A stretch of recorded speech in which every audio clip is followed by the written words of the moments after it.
Sparkling for the Carolinas. Oh. The Rob Brown Show.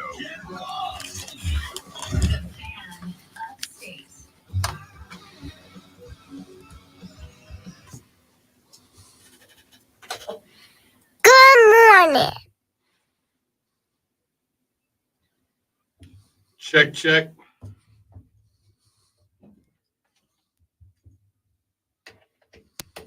We just have mics unplugged in the mic studio room thing.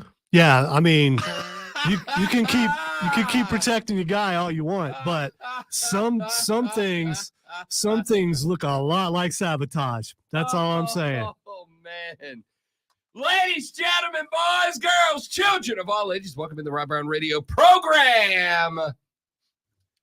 Is on your radios and your TVs and your laptops and your tablets and your cell phones and wherever it is and whatever you happen to be listening on, we're on it. Welcome in. Happy Wednesday. My dudes, it is officially official. It was Masters Week on Monday. But like now it's Masters Week. We had our champions dinner last night. At noon today, we have our par 3 competition, one of my favorite events. Why do you keep saying we? Are you doing all that? I mean, we have it the way like we have the Super Bowl coming up this weekend. I'm not playing in it, but it doesn't mean it's not, part of a thing that I'm very excited about. So you're saying this is your dream to be a part of all that. I want you to know that the list of things that I would not do for an opportunity to play Augusta is shorter, dramatically shorter than the list of things that I would do to get around at Augusta. Would you lose a testicle? Yes. Wow. Yeah, I don't need them. Wow. One's good. Wow. I don't know what to tell you. Like, that's not even a hesitant or a haha funny. Yeah, I'd give one up to play Augusta. I noticed that. That's a little extreme, I think. If I guaranteed you, the Chiefs were going to win the Super Bowl, guaranteed you they were going to do it, would you give one up to not be on the sideline, but to be like standing next to Andy Reid when it happened? No, I'm not. No, there's nothing that I'd be willing to do that for, to give up a body part of any type. You can take one. You can take one. Everything else that I need to operate in that capacity would still work without that function. Yeah. Like you can't have the main event. You can't have the big show. But you can absolutely take one of the boys. I don't need them both. And to play around at Augusta, yeah, I give one up. Not even a question, not even a delay. Yeah, but twins need each other. If you take away one twin, I mean, it's never the same. Tell you what, if one of them looks up at me and tells me I'd be sad and lonely, then I'll listen. But so far, I was going to say they haven't talked to me throughout my life. They have, not with words, but you get it.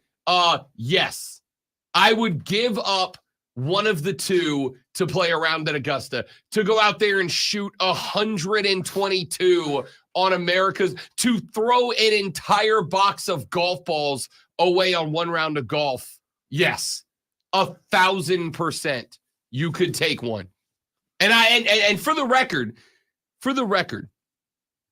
if you ask me, would I give up one to be on the sideline at a Saints Super Bowl? Probably not, to be honest. Probably not. Augusta is elite. It's a different level. It's when people ask, how do you get this jacked up about a golf tournament? That's how, and that's why right there. Because it's as much about the venue and the course as it is the guys playing it. The guys playing it are the same guys that are playing golf every other week of the year. The guys playing it are the same guys I can watch play in just about every other tournament around the calendar. And I do watch the majority of those tournaments. But Augusta's special, man. It's special. And I don't know how to translate what Augusta means to golf fans in a way that could ever be more clear than, yes, I would give up half of my below the belt weight to play one round on that course. 100%. Hi, I'm Rob Brown, and that guy over there, the dude that's asking me about giving up half your junk, No, that's not true. I don't want to say it that way. Because like I said, you can't have the main event. You can have half of the undercard, though. That's Lonzo, who is back metaphorically, mostly, from the dead. How you feeling, fella? It's glad to have you back. Good to have you back in the saddle.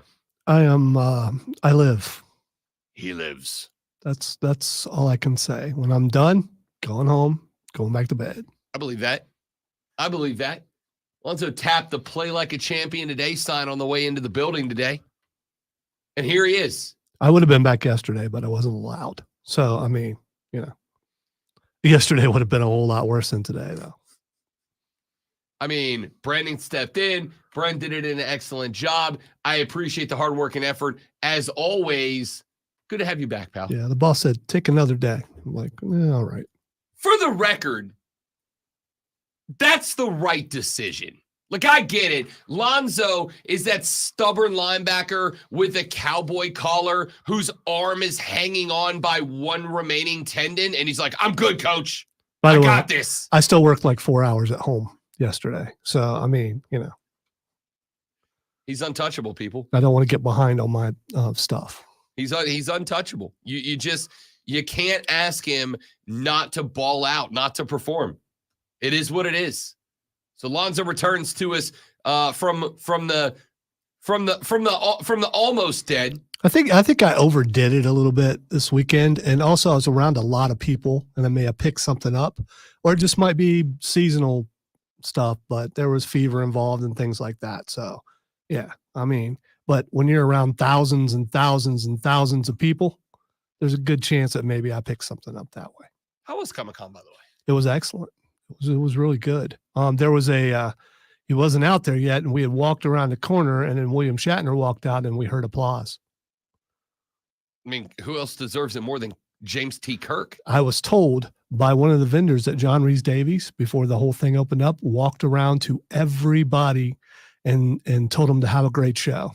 That's awesome. Especially as big as the place was. It's the biggest one ever. And when Gimli walks around and tells you to have a good show, you're like, yes, sir, Gimli. And my axe. Yeah. So no, it was really good. That's awesome. That's awesome. Glad to hear it.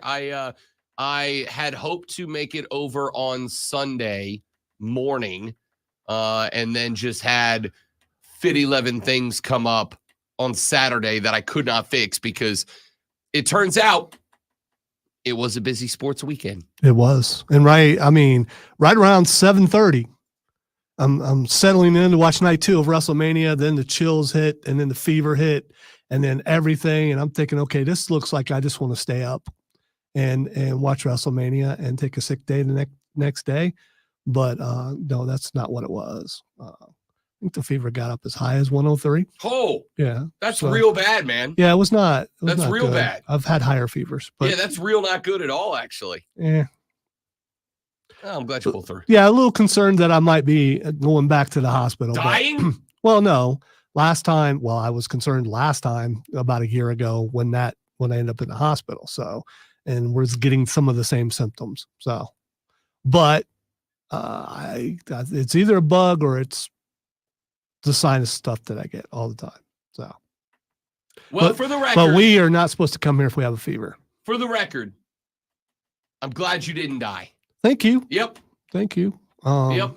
I expect an awesome eulogy when I do go someday. Just hopefully not for like 30 more years or so. Is Pappy going to do it? I bet Pappy does it. Dude, I want to live to be a burden on my children. I mean, who doesn't want to do that? I want them to feed me the way I fed them. You owe me, you little.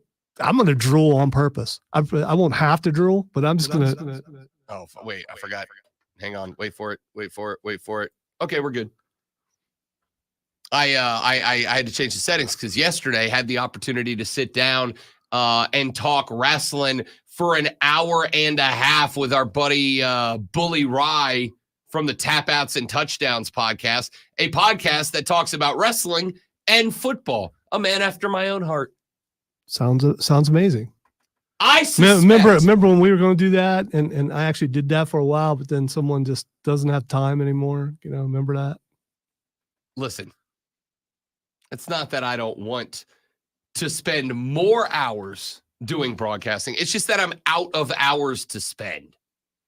I don't know what to say. You need to get that necklace thing or whatever it was that Hermione had, so you can, The old the time, the wibbly wobbly time thing. Yeah, so you can just do multiple things. Yeah, that's all I need. I need a clone. That's what the world needs, a second Rob Brown, for sure. We got a day lined up, ladies and gentlemen.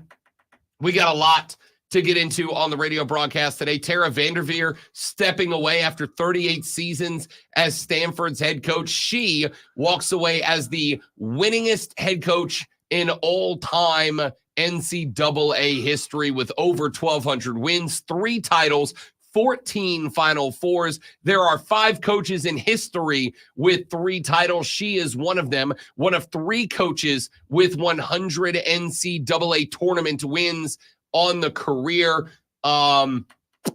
Listen, we had a conversation earlier this week that I'm glad you're here because I want to run it back by you. Great one, because I think we might have found I think that someone on Twitter found a good way to handle the conversation, because I think the next generation has gotten carried away with goating people in things, right? And I noticed, like, even Dawn Staley in her postgame celebration after South Carolina won another natty, she called Caitlin Clark's quote, one of the GOATs of our game, which is fine because she is, but I hate that phrase because whenever there's an acronym, I say that in my head, I don't know why I say the whole thing out loud. So when somebody says GOAT, I just instantly in my head say greatest of all time, which means she said, thanks to Caitlin Clark, one of the greatest of all times in our game. And I'm like, yeah, there can by definition be only one greatest of all time. I know Lonzo and I until they are surpassed by someone else. Right. Lonzo then that person is no longer the greatest of all time. Right. But for now, they are the greatest of all time. And Lonzo and I have made the joke that the term should be the GOAT so far, the GOAT for now, whatever. Brady's the GOAT for now, whoever you want to put in that slogan.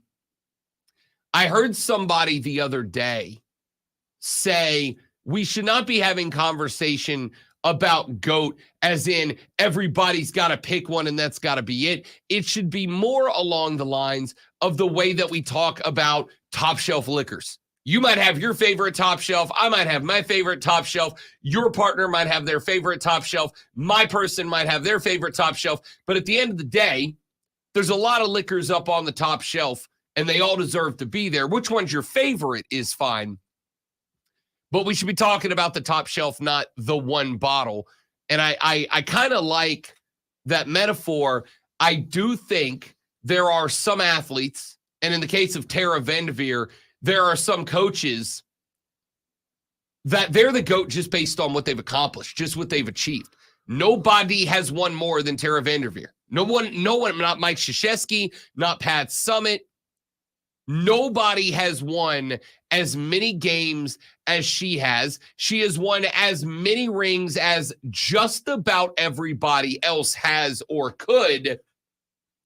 And I think it's probably harder to win a natty in college basketball than maybe any other major American sport when it's all said and done. Tara Vanderveer, I think, is one of the very, very few in the world of sports that you can put a GOAT stamp on, and it doesn't need to be a discussion about who else is in the mix. She won more than everybody else. She outlasted everybody else. She's got rings as much as anybody else in that conversation, but she has more dubs than everybody else, and I think she goes in that mix. Now, we can talk about who might knock her off that platform. It might be Dawn Staley. She's only got to double her win count so far and then add another 100 on top of it, and she'll be in the mix. But she's also young and new to the game. She can absolutely hang in there for another 28 seasons and do just that. But I think Tara Vanderveer is going to walk away with a GOAT stamp, and I think the numbers back her up on that. We'll talk more about that later in the show. We got to talk a lot of NBA today. Very, very interesting NBA news and developments last night because, the Golden State Warriors look like the Golden State Warriors again. They knocked down 26 three-pointers in a win over the LA Lakers last night.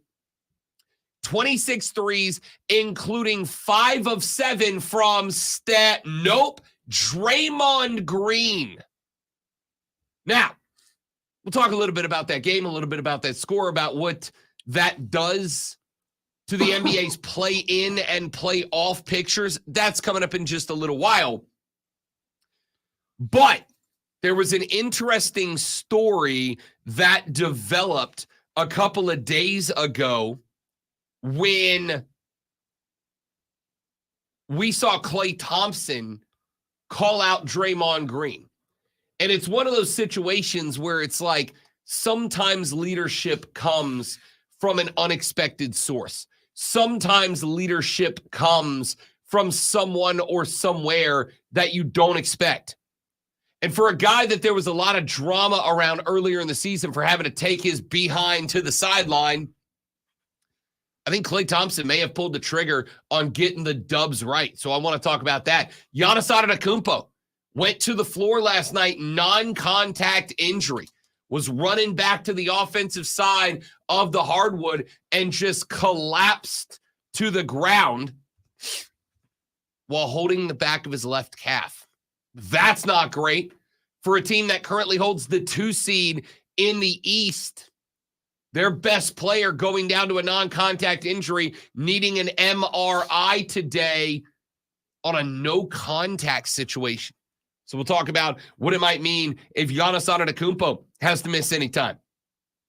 Of course, we have talked about our national championship. We have talked about WrestleMania, but the great one wasn't here. So we're going to circle back around to both of those stories and get his thoughts, including on Cody Rhodes finishing his story at WrestleMania Sunday night. I've got a major concern. I've got a major concern for whatever is the next story. I want to run it by the great one and get his thoughts on it. We have got a ton of stuff to talk about on the show today, and we hope that you will be a part of it. Here's how you do it. The renewal by Anderson of the Carolinas fan phone is available for you at 844-326-3663. 844-FANFONE. You can text us at 71307, 71307. Start your text with FAN, F-A-N, FAN, F-A-N, and we will read it on the air. You can tweet me at The Rob Brown Show. You can tweet Lonzo at Lonzo on Word, W-O-R-D.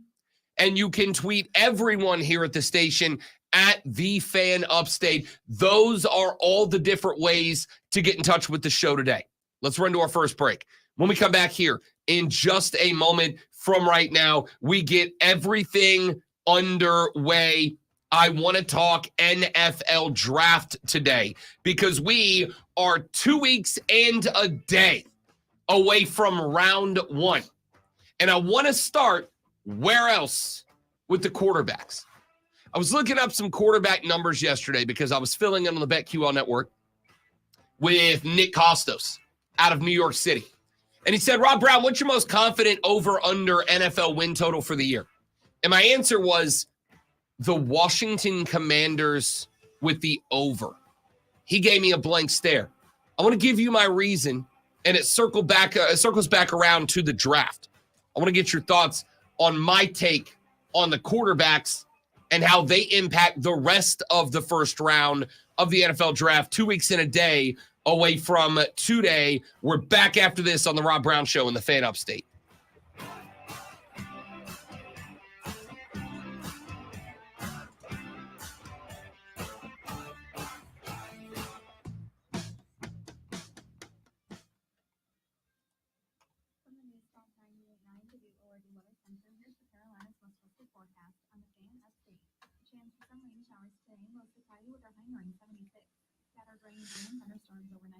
All right. Good morning, America. Somebody should name a TV show that.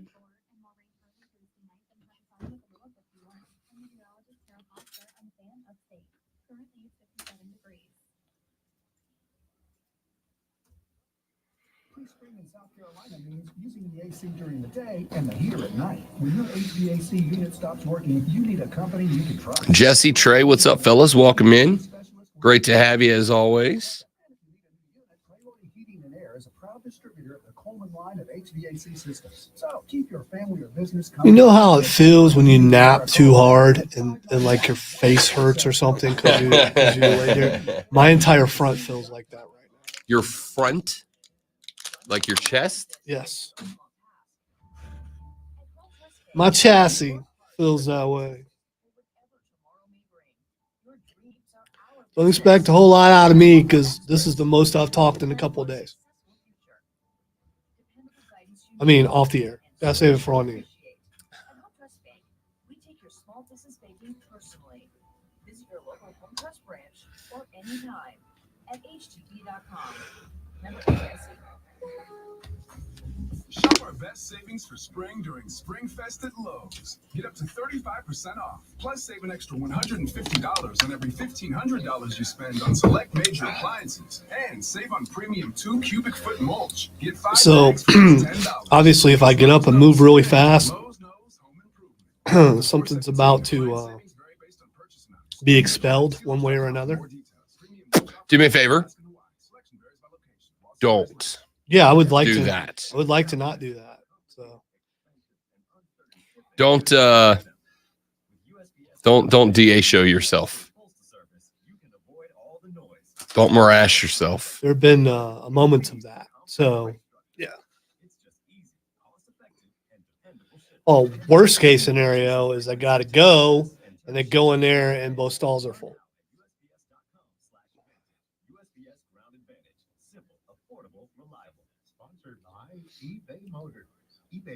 My legs are not working well, so you know, if I fall down the stairs, I probably might mess myself. But if you fall down the stairs, I think you mess yourself from falling down the stairs. I think that's a good excuse. That's, I mean, if you 'cause eat it off of a stack of stairs, I feel like that's justifiable. Yeah, I think so. I mean, you're still going to get cracked on for it. Well, yeah. Well, but first you're going to get cracked on for falling down the stairs. Correct. So it would be secondary. It wouldn't be the When's the first last step. time you fell downstairs? It's been a few years because Moss got on my steps and I didn't see it. And I went airborne and I got a little bit of a distance. Luckily, I caught myself. I hurt my arms more than anything, grabbing the rails. But you know those things that are on stairwells, outsword deck stuff? Knocked a couple of those loose. Wooden things. Oh, okay. I don't know what they're Yeah. called.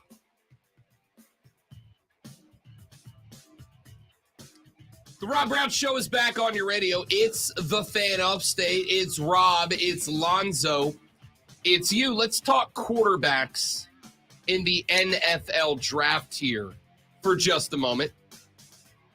Because I was looking through some numbers the other day. I believe that when you evaluate a quarterback, there are, above all others, 3 different metrics that I utilize in order to gauge the potential, not success, but the potential success of a quarterback at the National Football League. Those 3 different metrics are accuracy, arm strength, and creativity. Creativity in terms of the NFL has a lot of very good defensive players. How does your quarterback maintain, compose, and deliver when defenses are swarming him? That's creativity. Arm strength. I'm not just talking about the ability to whistle the rock 50 yards down the field. I am talking about when a guy hits an out on a break and he's got a cornerback in his hip pocket, how quickly can your quarterback get the ball from his hand to that receiver? Because in the NFL, he may only have a window of a quarter of a second to get the ball into the waiting arms of a receiver in a way that a defensive back can't get an arm out there and knock it to the turf. Sometimes you got to be able to hum the ball out there. And the third thing is accuracy, because those windows not only open and close very quickly, not only do you have to be able to whistle the ball where you need it to go, but you need it to go where you need it to go. When a guy comes out of a 5-yard out route with a cornerback playing press man on the outside in his back pocket, and you hum the ball out to him in the flats, I got to make sure that not only is it getting there in that quarter of a second window, but I got to make sure it's in a spot where the receiver and only the receiver can catch it. Those three things are the most important. Now, there's a lot of other things that we have to include in the discussion. We've got to include composure. We've got to include ability to handle pressure, which I guess is the same thing. We've got to include leadership values. But when it comes to leadership, let's call a spade. Guys will always fall in line behind a good player. That is why we have seen leaders who are boisterous. We have seen leaders who are the strong, silent type. We have seen all types of leaders, because at the end of the day, if you go out there and you win, guys are going to fall in line because they want to win as well. So to me, the three metrics that I think give you the best possible path to success are creativity, arm strength, and accuracy. There's a couple of things that Dan Pizzuta, who's an NFL analyst, put together when he went and he looked at the players coming out, playing the quarterback position into the NFL draft, and he put these numbers down, and I wanted to kind of evaluate them. I wanted to look primarily at the first round guys, but also at some of the later round guys, because I believe there are going to be a couple of teams that have a need for quarterback, but it comes down the road, so they're more likely to look project quarterback. And if they're more likely to look project quarterback, these guys are still going to be up for a breakdown, but I don't think they necessarily impact the opening round. So let's look at the guys that are largely being included amongst the discussion for the first 4 picks, maybe 5. We know those players are Caleb Williams. We know those players are Drake May, Jaden Daniels, Michael Penix, and for some reason that escapes me, J.J. McCarthy. So let's look at the 3 legs of that stool of success for these quarterbacks. Let's start with Caleb Williams. Caleb Williams is the projected number 1 overall pick to the Chicago Bears. The first metric that Pizzuta looked at is accuracy, on-target percentage rate, and completion percentage rate for all these quarterbacks. And he broke it down into short, medium, and long-range passes. Caleb Williams, looking at the 3 different levels. Caleb Williams throwing to 1 to 10-yard routes, short routes, 1 to 10 yards. Threw on-target, great one, at a percentage of 48%. That means every time he threw within 10 yards, he was on target 1 out of 2 times. His long ball percentage, passes over 20 yards, checked in at 46%. So just a touch shy for both of 1 out of every 2 passes being on target. Rizzuta said that passes from 11 to 19 yards were on target.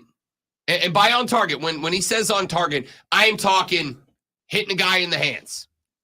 Now, at the college level, passes can be on target or not on target, but still be completed because you don't have DBs that are all Americans. So you throw it up over a guy's helmet. That's not an on-target pass. You throw it in a way that a guy streaking across the field has to put on the brakes to get a ball that's thrown behind him. That's not on target. If you take away overthrows, underthrows, throws that are too high, throws that are too low, if you are looking at passes that hit a guy in stride, on the fly, in the hands, his on-target percentage rate for mid-range passes, 11 to 19 yards, Rizzuta says it's 5%. He can't hit a throw from 11 to 19 yards to a running on-the-move target in the pocket. Now, completion percentage matters too. Short passes, 61%. Medium passes, 58%. Here's the number that blew my mind. On passes over 20-plus yards, Caleb Williams threw for a 93% completion percentage. That's insane. If he uncorked one deep, it was getting caught. He was putting a catchable ball out there. Now, obviously, this number is impacted because statistics tell you a lot, but not everything. This number also takes into consideration wide receivers dropping passes. That is something that every quarterback has to deal with. So let's look at how that compares to some of the other guys. Jaden Daniels, yardage of 1 to 10 on his passes, short completions, 20% accuracy rate on passes under 10 yards. From 11 to 19 yards, 38%. On target percentage, over 20 yards, 88%. Drake May. And this is why I've said, and I believe this, Drake May is going to get somebody fired. Drake May is going to get somebody fired because somebody is going to take Drake May at the 3rd overall position. Jaden Daniels is going number 2 to Washington. That is no longer a prognostication from me. That's a spoiler alert. Jaden Daniels is going number 2 to Washington. I have felt that way for a couple of weeks now. Yesterday, I got a chance to sit in with Nick Costos of You Better You Bet on the BetQL Network, who has got a number of big-time shows on Sirius as well as across other platforms around New York City. He interviewed Ron Rivera 2 days before Ron Rivera got canned. And Ron Rivera on the interview with Costos didn't say, we're drafting Jaden Daniels, but he said it was real likely. And I don't think that I've got no reason to believe that they would walk that back just because Ron Rivera is not there anymore. That's the right pick. So why over Drake May? It's because of these numbers. These are the numbers that are going to get somebody who drafts Drake May fired. On target percentage rate of short passes, 6%.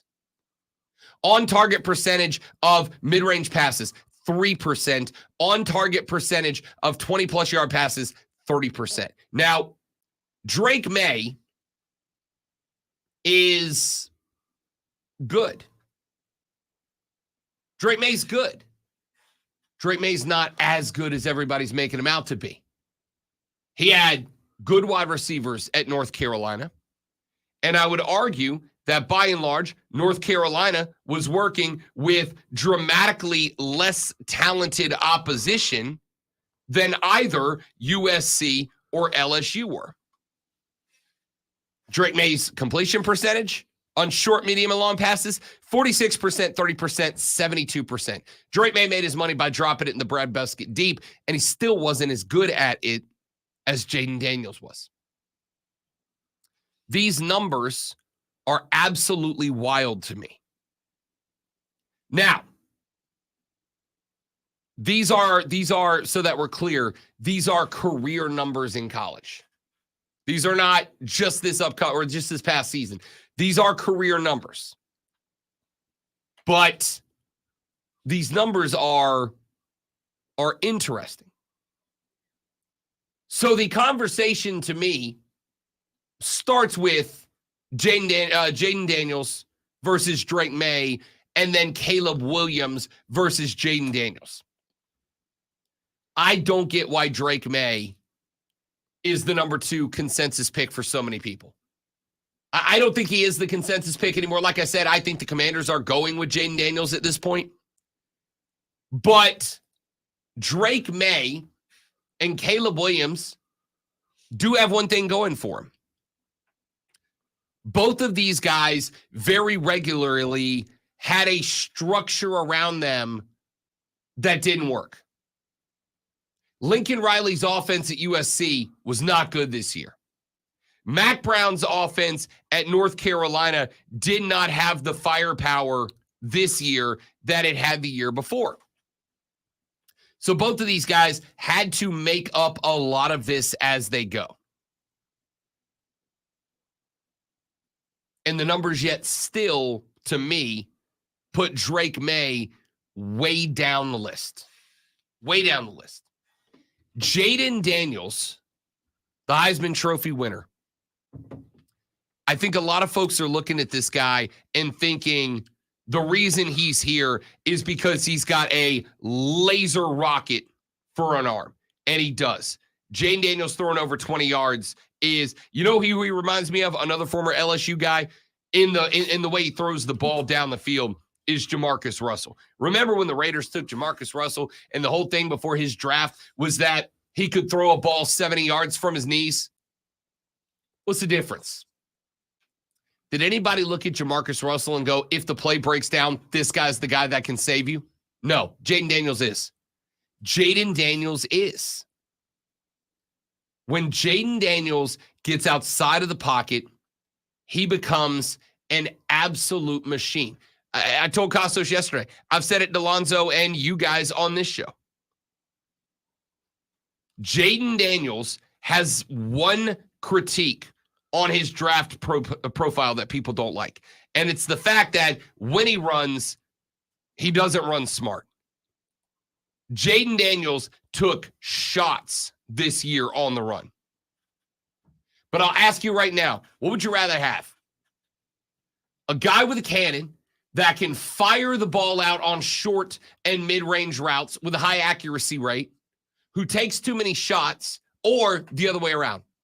A guy that can run and run smart, but doesn't have the ability to put the ball on the money when it needs to get there. Because I feel like, and I could be wrong here, but I feel like, by and large, I can coach a guy to slide. I can coach a guy to go down. Can you? Because Patrick Mahomes still struggles with that. I think Patrick Mahomes has gotten much better at it than he was earlier in his career. We've seen some other quarterbacks sliding is not their thing. Again, and maybe it's just because I'm a baseball guy, sliding's not hard, all right? It can be unnatural at the beginning. But if you're telling me Patrick Queen's on the other side and I need you to learn how to slide, you learn how to slide. Let me put it this way. Zoe, if I told you right now that your career depended on either A, coaching a guy how to slide, or B, coaching the guy on the mechanics of consistently hitting a wide receiver in a quarter-second window out of a 10-yard break, which of those two things would you rather coach a quarterback to save your career? I'm going to teach him how to slide. Yeah, that's correct. The one thing that I need Jaden Daniels to get better at is something that a guy who doesn't even play football could teach him. I'll bring Cody Decker into the building and teach Patrick Mahomes, or in this case, Jaden Daniels, how to properly slide. I'll have him like the Goo Goo Dolls in 10 minutes. That actually is a really good theme song. That's Jaden Daniels' draft theme song. Why don't you slide? That's a better joke than I'm going to get credit for. I'm not sure I'm familiar with the song. Yeah, so. You are. I played it in the break. You've heard it a billion times. It's probably your depiction of your rendition. Oh, for sure. I suck. I get it. So, to me, Jaden Daniels is the clear number 2 pick.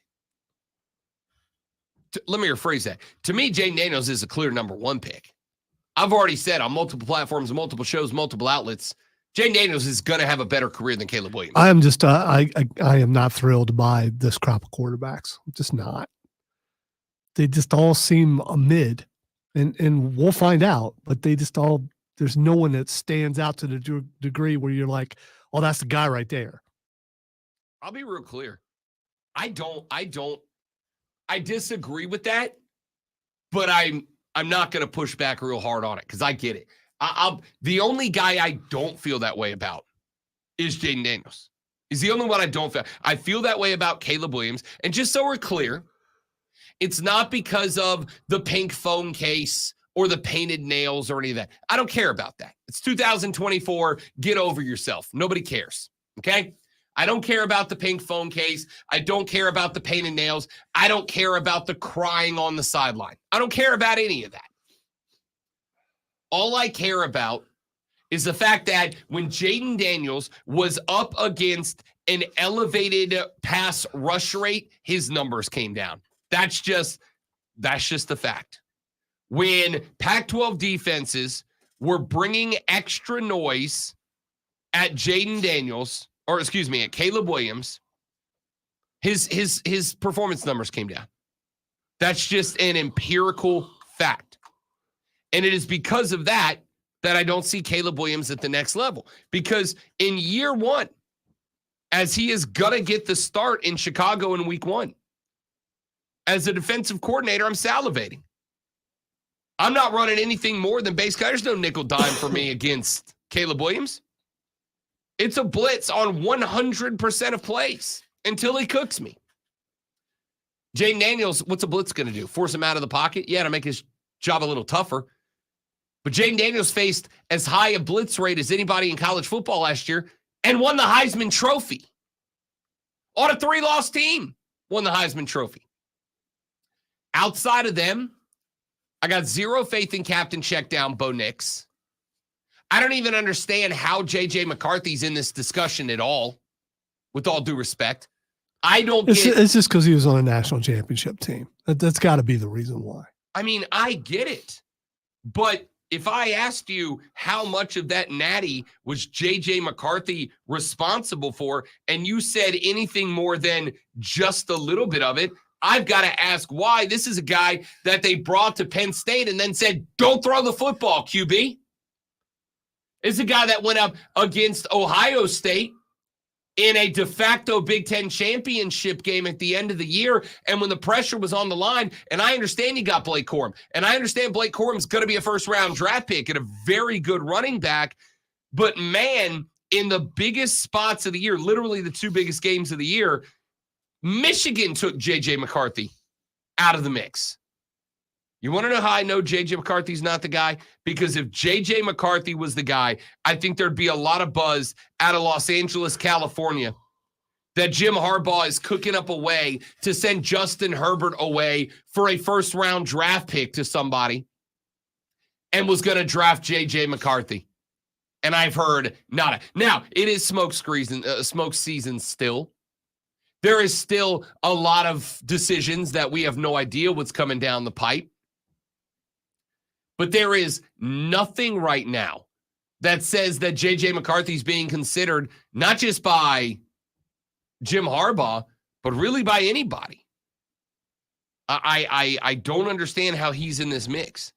The draft order is, in my opinion, in terms of quarterbacks that I think will have success at the next level. The draft order to me is Jayden Daniels 1, Caleb Williams 2, Michael Penix Jr. 3, Drake May 4, and there's not really anybody else that jumps off the page at me. There's some prospects I'm interested in. Jordan Travis out of FSU if his knee is healthy. Keaton Slovis out of BYU is a big arm target. Somebody's going to reach for McCarthy. I 100% agree. Yeah, it always happens. Someone's going to. I 100% agree. I don't think there's anything wrong if your team is set with taking a project quarterback every year out of the draft, because you never know when Tom Brady's going to fall in your lap. And I could be wrong. Maybe there's a Tom Brady in here. I'll tell you who the project quarterback I'd take right now is, not a joke, Spencer Rattler. Spencer's the project quarterback for me. That's a guy I can get in the 4th, 5th round, bring him in, giving him opportunity to sit behind a vet for a few years and learn. Spencer Rattler is my project quarterback if there's going to be one. But outside of that, Joe Milton? No. Austin Reed out of Western Kentucky? No. Devin Leary out of Kentucky? That's a guy with an 18% on-target pass rate of long-distance footballs. No. There's going to be a rush of quarterback. Here's why people are going to reach for J.J. McCarthy. Because after J.J. McCarthy on this list, outside of Spencer Rattler, there's not anybody else that I look at and go, that guy's got it. Not Sam Hartman. Not Captain Checkdown Bo Nix. Not Michael Pratt out of Tulane, with all due respect. He had a wonderful career. Not a guy I trust. So how do you think the quarterbacks shake out in the NFL draft? We'll talk more about it as we get closer. The first selection, 2 weeks and 1 day away. Back after this on the Rob Brown Show on the Fan Upstate.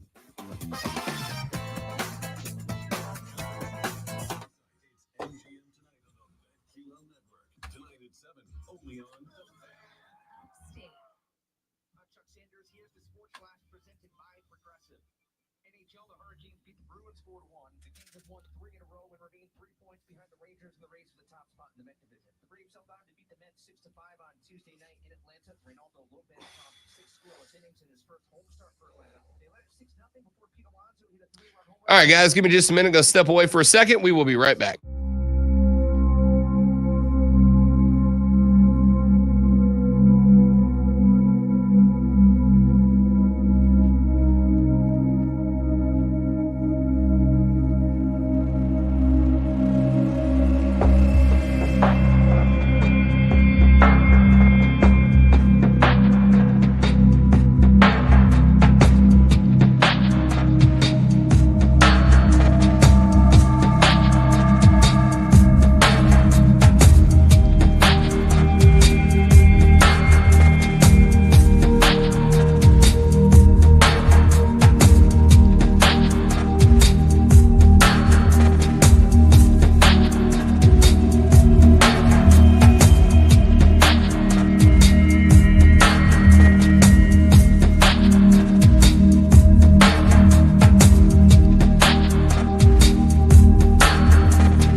Joey B said I'd go for Bo Nix before I'd go for J.J. McCarthy. I could not agree with you more. I couldn't agree with you more. I will take Bo Nix. I will take a guy that's had a little bit more development. I will take a guy that showed up in the biggest games, and I will take a guy that his coaches trusted him. I don't think, I understand at the end of the day, and this is what I've said plenty of times, college coaches, I do think, have an interest in developing players for the NFL, because at the end of the day, if you're going to recruit blue chip prospects who have dreams of making it to the big dance one day, you do have to be able to lean on, look at all these guys we sent to the NFL and look at all these guys that succeeded there with our development. This is why if you go to any football program in America, any college football program in America, every single one of them is going to have on the wall in their athletic facility somewhere, they are going to have a wall that is paying homage to their alum in the NFL. And I don't care if it's the University of West Florida or the University of South Carolina. There's a wall somewhere that has a tribute to all the players that went to the big dance. And the reason why is, as has been mentioned, because they want the best prospects they can get, prospects that have NFL aspirations, to come in and say, oh, look, I will tell you for a fact, I know this to be true, that there has been no shortage of players that went to the University of Alabama, specifically offensive linemen, over the past handful of years, because of the fact that Nick Saban so consistently sent offensive linemen to be successful at the next level. And they wanted in on that. They wanted a piece of that action, boss, as Marshawn Lynch might say. That is a highly successful recruiting tool. And it is a recruiting tool that, if you let it, will carry you a very long way. A very long way. So I believe that they care, but it is not a priority over winning national championships. And that's what makes me nervous about J.J. McCarthy. Michigan had a vested interest in getting J.J. McCarthy ready for the NFL draft. However, when it came down to it in games against Pennsylvania State University, when it came down to it in games against the Ohio State University, those coaches did not trust J.J. McCarthy. And as far as I'm concerned, that alone is reason enough to leave him on the draft board and take your shot with a Bo Nix. That alone is reason enough to make that happen. But I've called it. I'm riding with it. You're going to have a hard time backing me off of it, especially considering, and this is true, I looked up the calendar, none of these guys are going to play another game between here and the NFL draft in 2 weeks and a day. To me, the guy that has done more to prove that he is it at the next level is Jaden Daniels. That being said, Lonzo's not wrong for not having a super high opinion of anybody. I get it. I don't agree with Jaden Daniels, but I get it. The great one's back, you guys. Not only is he back, but he is about to perform a sports flash for the ages. Don't do that to me. With roughly 3 games remaining in the NBA's regular season, play-in and playoff races are heating up. 2 teams vying to stay in the playoff picture. The Lakers and Warriors battled last night, with Golden State getting the 134-120 win. Golden State used 26 three-pointers to hold the lead, including 5 of 7 from, yes, Draymond Green, who saw that coming. The win draws Golden State within half a game of LA for the 9th seed and 1 game behind Sacramento for the 8th. PGA Tour reporter Jason Sobel told our own Rob Brown yesterday that weather concerns at Augusta National Golf Course could cause a postponement or delay the first round of the Masters Golf Tournament. Tune in this afternoon from 3 to 7 p.m. for our brand new local show, Wire to Wire. Cole, Bryson, and Diesel get you up to date on the latest local and national sports news. Great guests, great debates, and a whole lot of fun, and it's all Wire to Wire.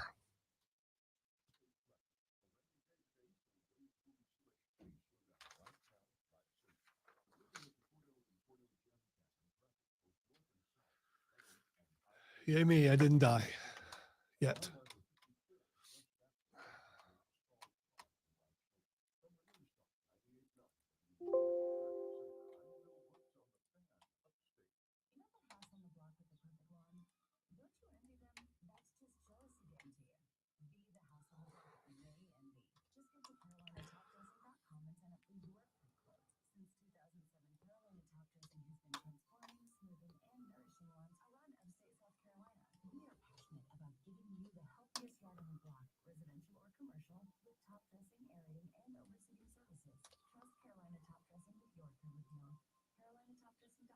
The future of medicine is here at QC Kinetics. Hey, it's Charlie James. QC Kinetics is the nation's leader in the most exciting revolution in pain management we've seen in decades. Regenerative medicine. If your joint pain is keeping you from doing what you love, you need to call. Sorry, guys, again, trying to save my voice for the air. So I'm gonna be talking a whole lot in between.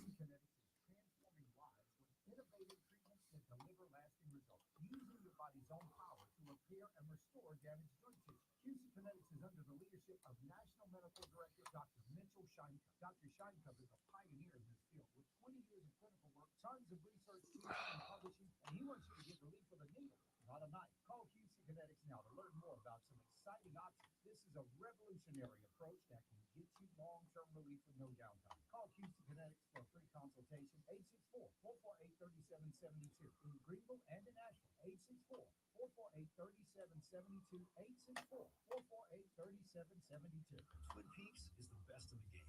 Here, it's bigger game days and bolder fight nights. Every day from lunch to late night. Only at Twin Peaks, the #1 sports bar. Join us at Odyssey as we all do our one thing. Together millions of things for our planet. Earth Day is April 22nd. During the spring and summer, make use of the warmer outdoor weather. Hang your clothes outside to dry instead of using the dryer. Not only will you save electricity and money, but your clothes will get that fresh outdoor scent.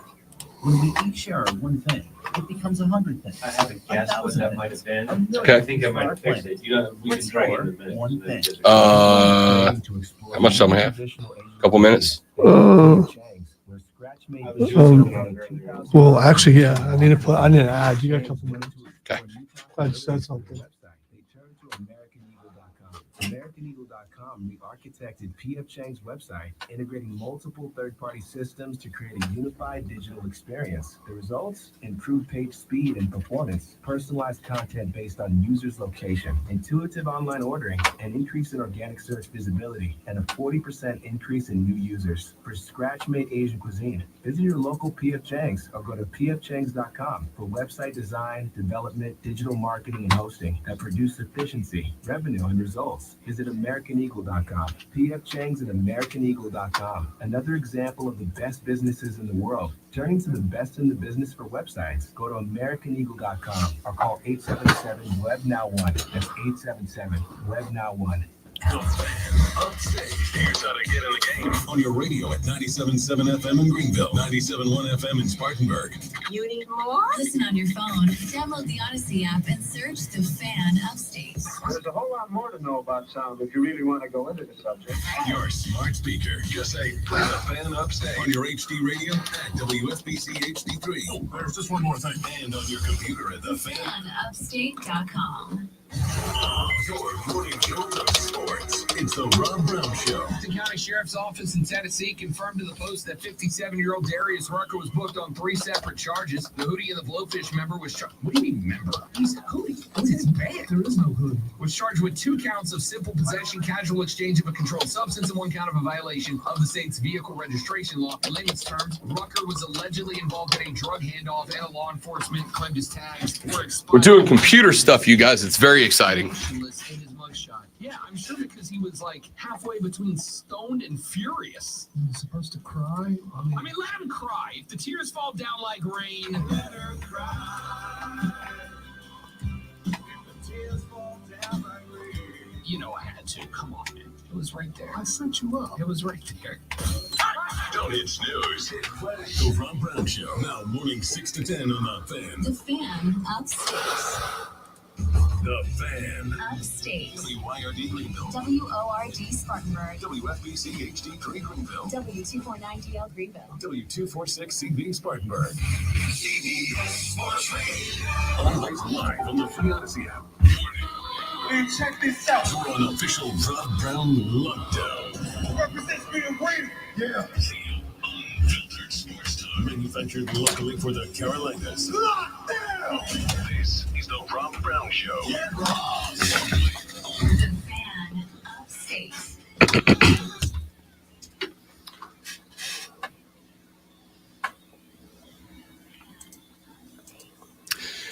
Our numero dos of the Rob Brown radio program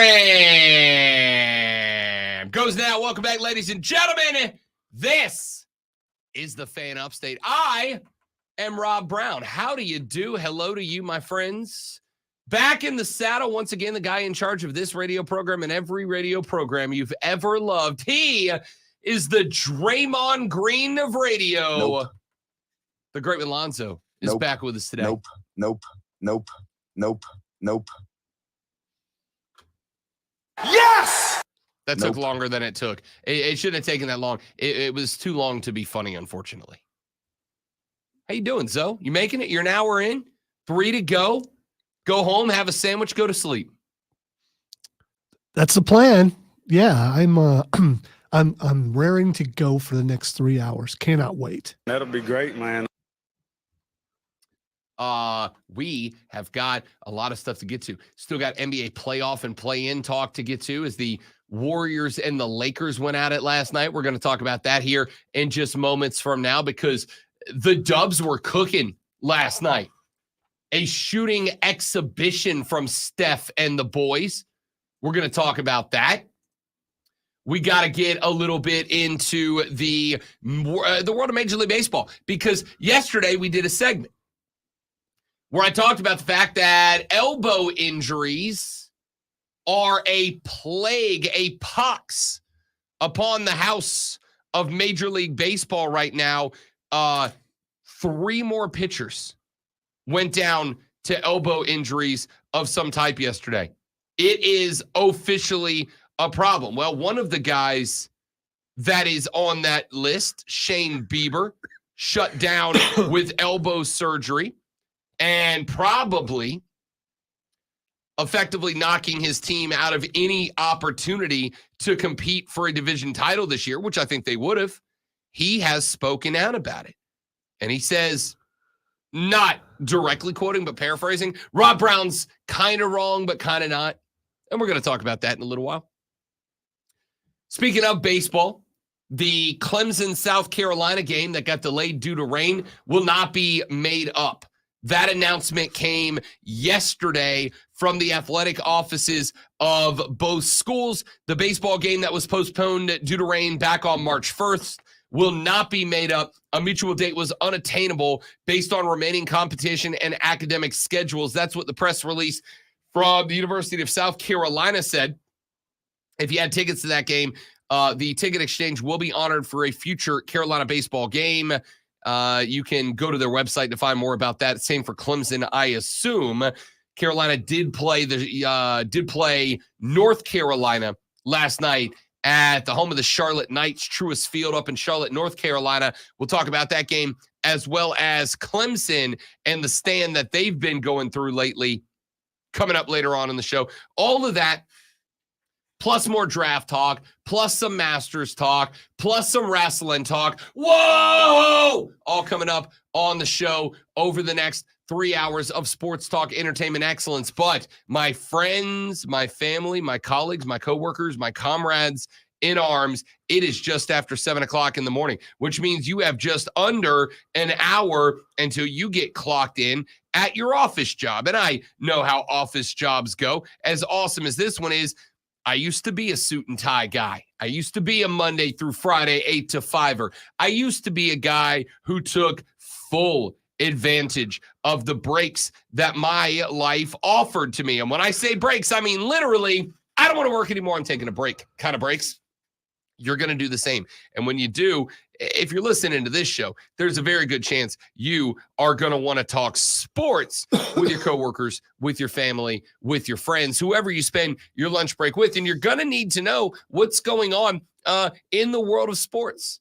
And if you need to know what's going on in the world of sports, you need this.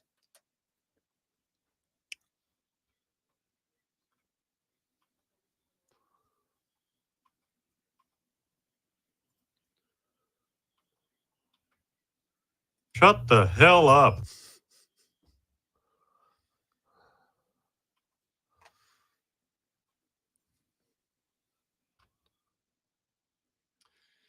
It is the water cooler cheat sheet, the top 3 sports stories you need to know for today, Wednesday, April 10th, 2024. Let us dive right in with item number 1.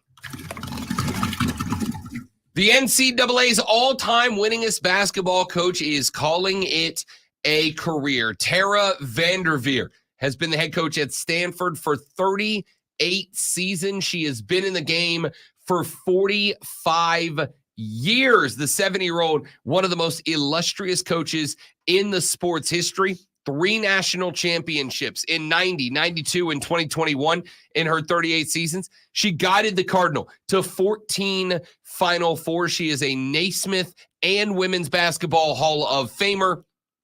She is stepping away from the game. Tara Vanderveer yesterday saying, quote, "Basketball is the greatest group project there is, and I am so incredibly thankful for every person who has supported me and our teams throughout my coaching career. I've been spoiled to coach the best and brightest at one of the world's foremost institutions for nearly 4 decades. Coupled with my time at Ohio State and Idaho, and as the head coach of the United States national team, it has been an unforgettable ride. The joy for me was in the journey of each season, seeing a group of young women work hard for each other and form an unbreakable bond. Winning was a byproduct.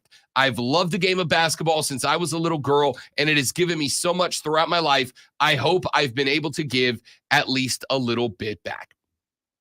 Vanderveer finishes with an all-time record of 1,216 and 271 and 81.8% winning percentage. She will continue to work with Stanford and the athletic department in an advisory capacity, according to the school. Stanford Athletics Director Bernard Muir said in a statement, quote, "Tara's name is synonymous with the sport, and women's basketball would not be what it is today without her pioneering work. She has been devoted to this campus for 40 years and a servant to all the student athletes who have come through her program. Tara built one of the sport's iconic programs almost immediately upon her arrival at Stanford and then maintained that standard for nearly 4 decades.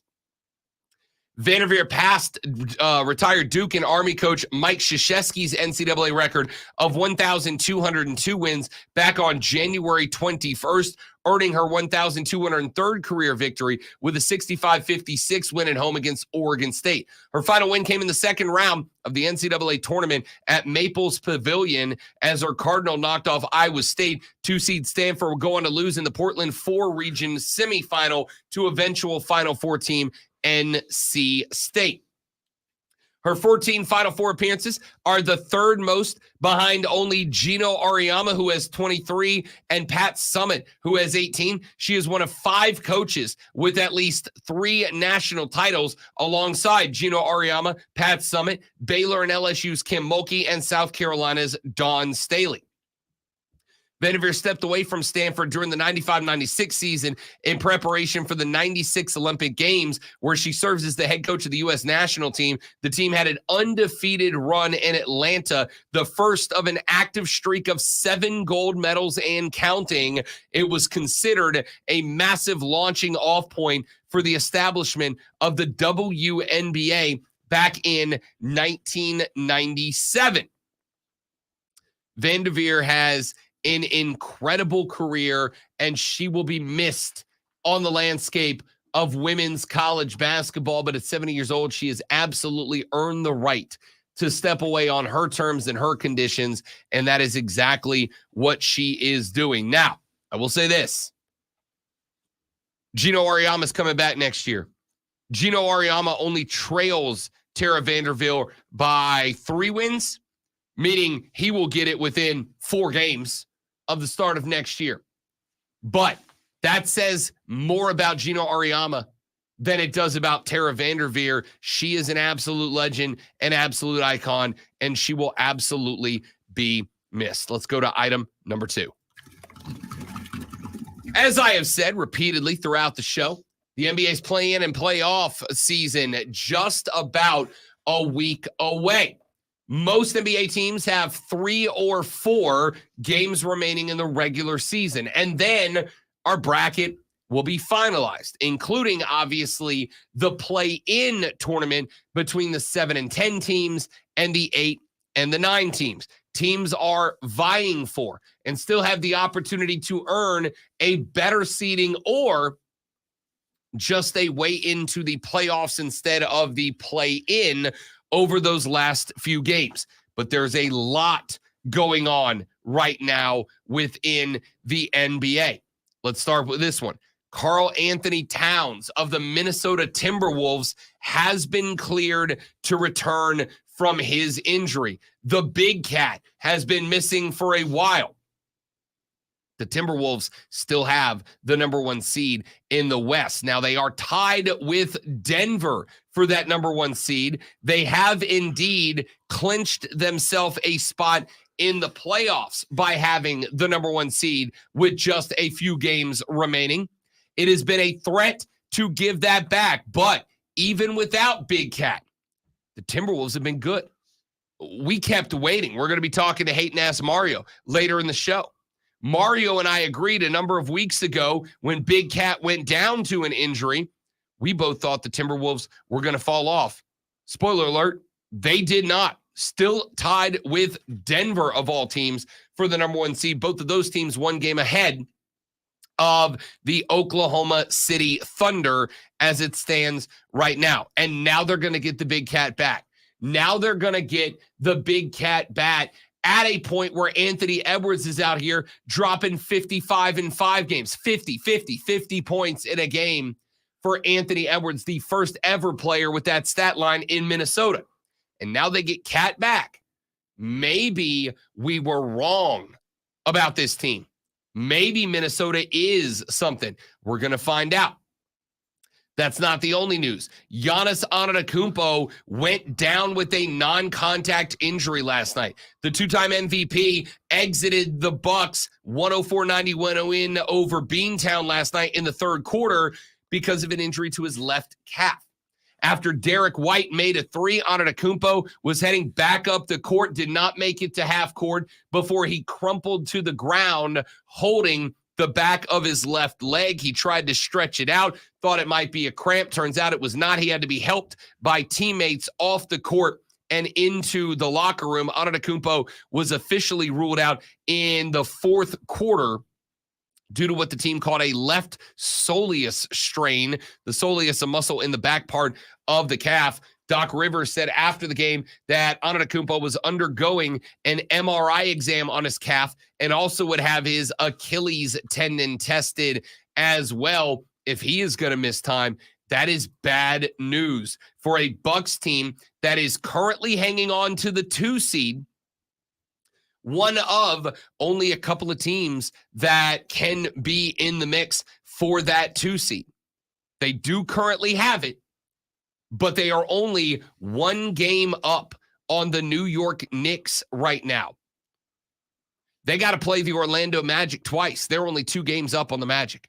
The Magic could theoretically get as high as the 2 seed. Milwaukee could fall anywhere from the 2 seed as low as the play-in tournament, as they are currently 3.5 games up on the 76ers.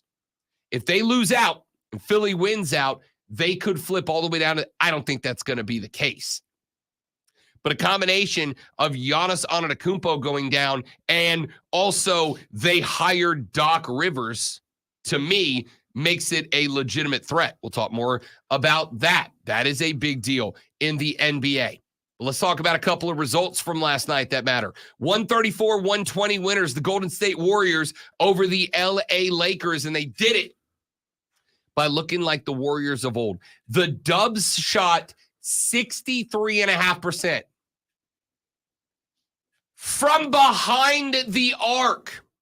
26 3-pointers, found the target out of 41 attempts last night for the Warriors. They also shot almost 60% from the floor, going 47 of 80 on the night, despite 33 points from LeBron James, 22 from Austin Reeves, and 20 from Rui Hachimura.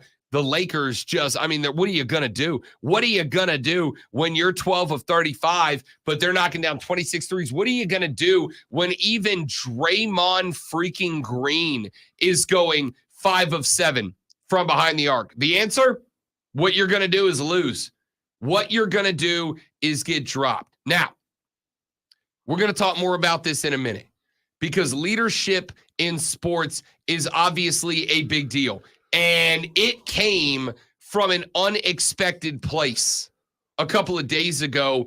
And I think that the leadership shown by one particular dub, not named Steph Curry, might have sparked a little something in this basketball team. The Warriors now one step closer to passing the Lakers in the NBA standings.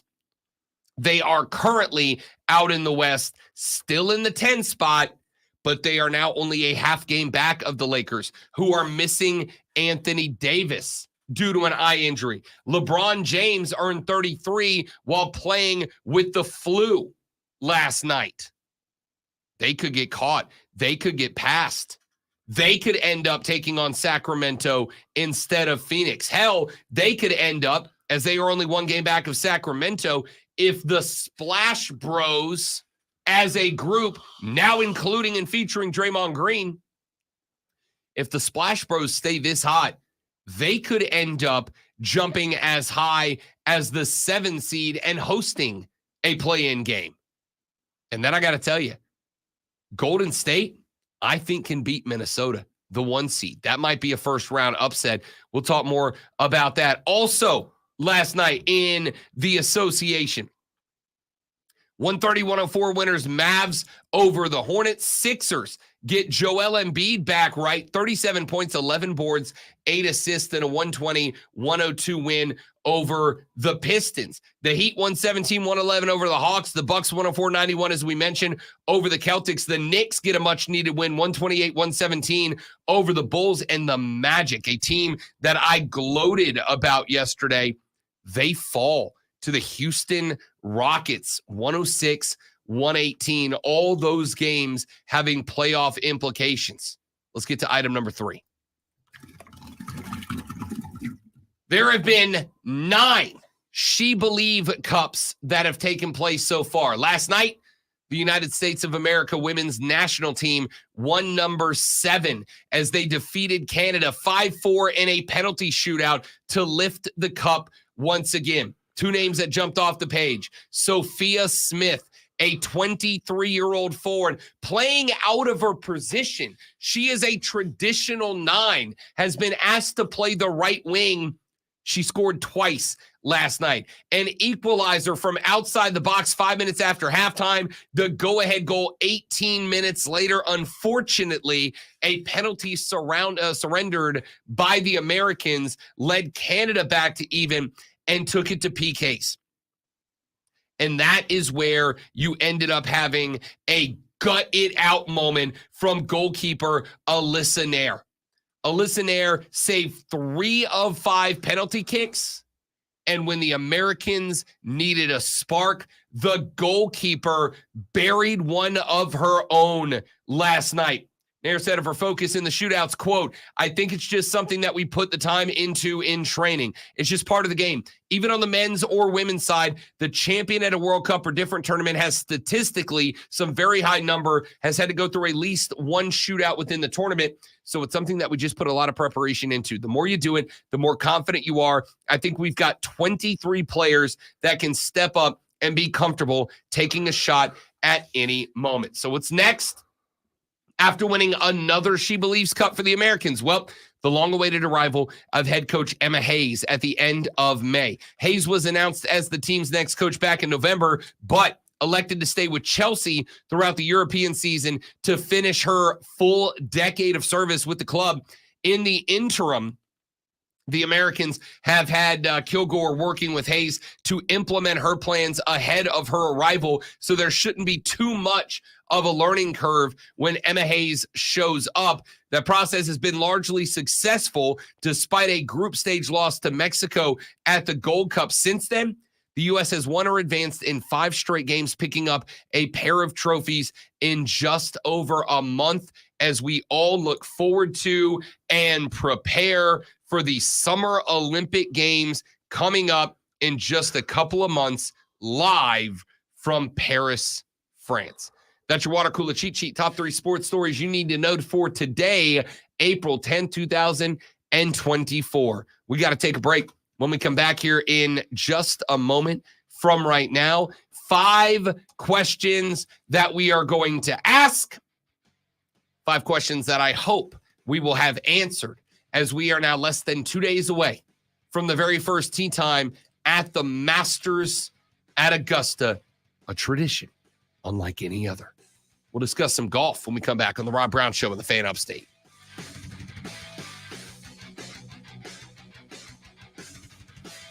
All right, guys, got to step away and go do some stuff for Chris real quick. I'll be back in 30 seconds.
Tees off tomorrow. Our first round of tee times are set. We will have our first matchups going out at 10:18 when Hideki Matsuyama, Will Zalatoris, and Justin Thomas tee. 12 minutes after then, John Rahm, Matt Fitzpatrick, Nick Dunlap, Scotty Scheffler, Roy McIlroy, and Xander Schauffele at 10:42. At 10:54, Wyndham Clark, Victor Hovland, and Cam Smith.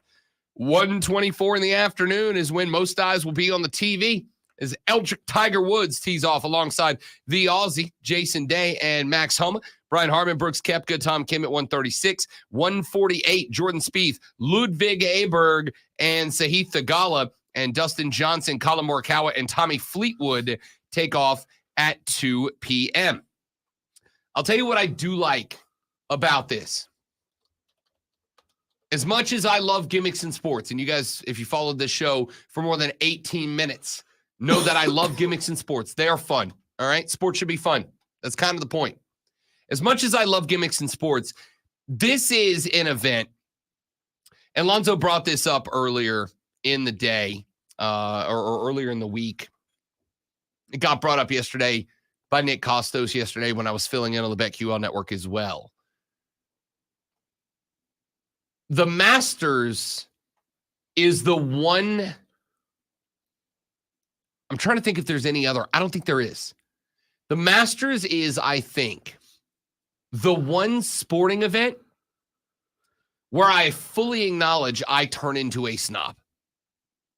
I don't do it about the World Series, even though I'm a baseball nerd, according to you guys. Even though I'm a baseball dork, I don't get snobby about the World Series or about baseball. I certainly don't get snobby about football, basketball.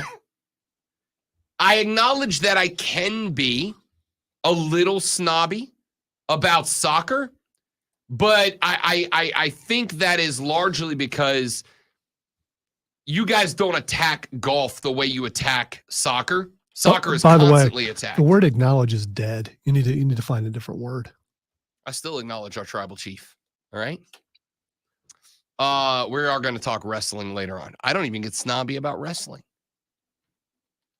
I get snobby. For the record, I don't even get snobby about golf, except the Masters. There is an aura, there is an atmosphere, there is an environment around this golf tournament that just does not exist anywhere else. There is something about this tournament, and I think it has a little bit to do with the grounds it's played on, the course it's played on. Arguably, to me, not arguably, but to y'all maybe, arguably, the most beautiful course on planet Earth. One of the most challenging courses on planet Earth. I think that a sense of the snobbiness comes from the fact that the players, by and large, have a view of this tournament unlike any other.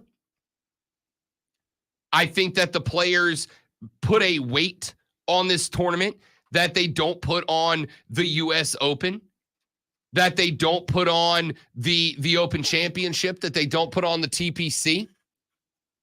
And I think all of those things combined create this snobbishness, if that's a word, this elitism about this tournament that I acknowledge and do not apologize for. Yesterday, Costos asked me how much he would have to pay me to get me to be get in the hole guy at the Masters. And I acknowledge, as I always do, that the $1 Million Man was right and everybody's got a price. But I think there would have to be a lot of zeros to do it. I think there. Do it. Yell, get in the hole. Come on, do it. I'm not going to do it. I'm certainly not going to do it while you play the most prestigious music in all of sports. Do it. Get in the hole, Rob. Elite music. Get in the hole, Rob. Come on, do it. In all of sports. I would never disrespect this tournament like that. The amount you'd have to pay, again, there is a number. I don't know what it is. There is a number, but you're not about to stroke the check, so I'm not going to do it over the most elite music in sports. And for those of you on the stream, he's playing the Masters theme. It's incredible. So 10,000? No. You want to do it for 10,000? No, I would not. And I'll give you one more reason. Because I, 50,000.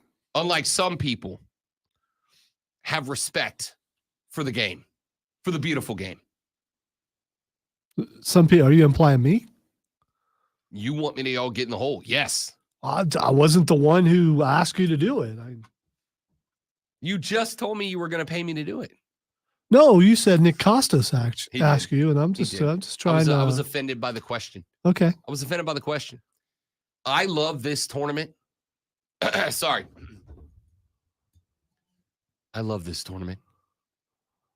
There is nothing more prestigious and nothing more beautiful in all of sports than the Sunday afternoon round at Augusta National Golf Course and the Masters. Hello, friends. Rob Brown here to talk to you about one of sports' finest events, to talk to you about the Masters Golf Tournament.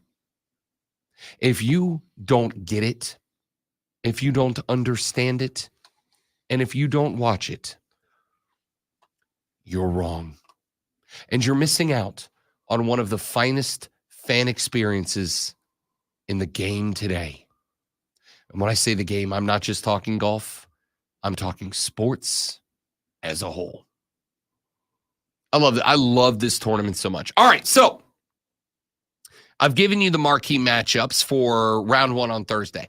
I do have some. Wait, sorry. I got a clip for this. I'm afraid I've got some bad news. Yesterday, I got the opportunity to interview a young man who goes by the name Jason Sobel. If you're a golf fan, you know Jason Sobel. He has covered the PGA Tour for SiriusXM, for the PGA Network. He's going to be doing work with us on BetQL. He will also, fingers crossed, be joining the show. Probably not this week. We will probably do a Masters recap with Jason next week because he is currently on the hallowed grounds of Augusta National covering this event live and in person. And I have a sneaky suspicion, though I could be wrong, he's going to be busy the next couple of days. So, Jason Sobel told me yesterday that a discussion going on behind the scenes right now is about the weather. If you look outside your window right now, if you are in the beautiful upstate of South Carolina, you will notice that the weather is, and this is the scientific term, outside right now. If Lonzo wasn't already going home to take a nap to feel better, he might do it anyway because of the weather. It's perfect nap weather. So the discussion ongoing right now around Augusta is, how do we handle this? Because tomorrow there is going to be rain. Now, the forecast right now is for scattered thunderstorms. The problem is those scattered thunderstorms appear to be set up to be very heavy thunderstorms, very severe thunderstorms. It is not about being able to play around the rain. It is that when the rain is coming, it is going to dump buckets on the course. Sobel told me behind the scenes right now, though the Masters is not going to say it yet because, well, they don't want to. And if you play golf, you know you don't say the R word when you've got 18 lined up on a beautiful Sunday afternoon. Wow. So you're afraid if you say rain, rain will come? Shush, man. That's just dumb. Shush. Now, if you're doing a dance while you say rain, that's different. If you ain't dancing, you can say rain. Don't say the R word. Rob, what's it doing outside right now? Precipitation. That's true. There is precipitation going on, also known as rain. Don't say the R word. Don't do it. Don't want to rain on your parade or your golf tournament. No, God, please, no, no. No. So if it rains, they just make it go an extra day. It's not that big of a deal. Nobody wants championship Monday. Why not? It's not going to affect you. It's just not the same, man. Okay. All right. It's just not the same. I disagree. It's just another day. Lonzo, how much of the Masters are you going to watch? Legitimately and honestly. How much of the Masters are you going to If watch? I'm flipping through and it's on, I might watch a little bit, especially if someone like not Mick Fleetwood, but Fleetwood is on. If Mick Fleetwood shows up, Yeah. I'm watching every damn second. Yeah, because he did. And that means it's a zombie tournament. If Fleetwood's on or any of the other mulleted type guys, people with the long hair, Maria Olafabo is on. Maybe I check it out. Nailed yeah. But you know, all the people with the short cropped hair, not interested. I will not turn the Masters off. I will be tomorrow. First off, at noon today, I will have the TV on for the par 3 competition. Tomorrow, when we get the first golfers out around 8 a.m., we will have, well, I don't know if I can get the streaming network it's going to be on this TV, but I will HDMI from this laptop to that computer so we can watch every stroke that happens during the 4 hours that we're in here. I want to see you do that. Wait for it. It's underneath. Yeah, that's how it's found it. hooked up. We're good. I mean, I found it. Got an extra cord at the house. You don't see the wires like coming. Okay, Just making sure. All right. If for no other reason, then if not, then my day after we get off the air today is dedicated to figure out what I need to do to make sure we got the TV on tomorrow morning when the first group goes out. If the first group goes out. There's an engineer like in the other room right now. I mean, Yeah, that's he may be called into service again later. We'll find out. Please don't rain. Please don't rain. Please don't rain. Please don't rain. So here's a couple of things that I am interested in when it comes. Really quick, is it raining there now like it is here? I do not know. Let's see. Weather, Augusta National. Because that's going to affect the greens and everything else, right? So it is. And I asked Jason Sobel about that yesterday. And there's a couple of things that go on. First off, the Masters does have an underground green drying system. Now, obviously, it's not instantaneous. And the advantage, it depends on who's putting. Slower greens help out some guys, and it hurts others. So depending on who you ask, it's going to either help or hurt. I will say Sobel said that right now the greens are lightning fast, and they usually are. I've heard guys describe putting on the greens at Augusta National as putting on concrete. It's like putting on asphalt. You touch the ball and it's gone. Having that intimate finesse touch is mucho importante at this course. If it rains, even though they have the ground drying system in place, it's still going to impact. It's still going to slow down the greens. Who's that help? I don't know. Depends on golfer to golfer. Certainly going to help up the guys that do not have strokes gained on the green as opposed to strokes gained between the tee box and the short iron, the wedge game. By the way, it is not currently raining. There are scattered showers expected into the early morning. Looks like there is a 90% chance of rain at 5 a.m.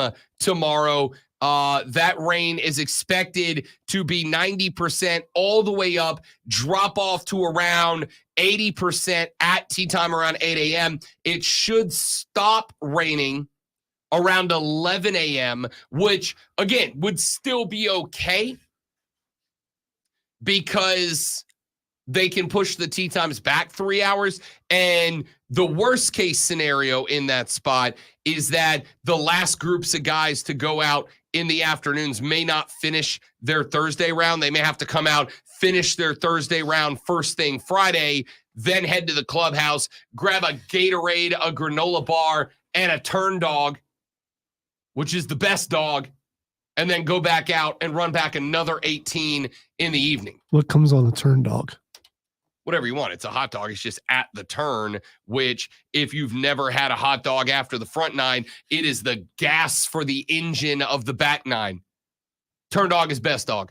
Turn dog's the only dog that rivals a stadium hot dog. That's really surprising because hot dogs like barbecue are for poor people. So you would think that they would not have such a thing on a prestigious golf course. Doesn't that maybe tell you that you're just wrong about hot dogs? Oh, no, I'm not wrong. I'm absolutely not wrong. The fact that someone, an elitist, a 1%er, a top tier guy like me is telling you that the premier hot dog in America is while I'm out there playing golf. I don't normally do this, but I don't believe they do it at the Masters.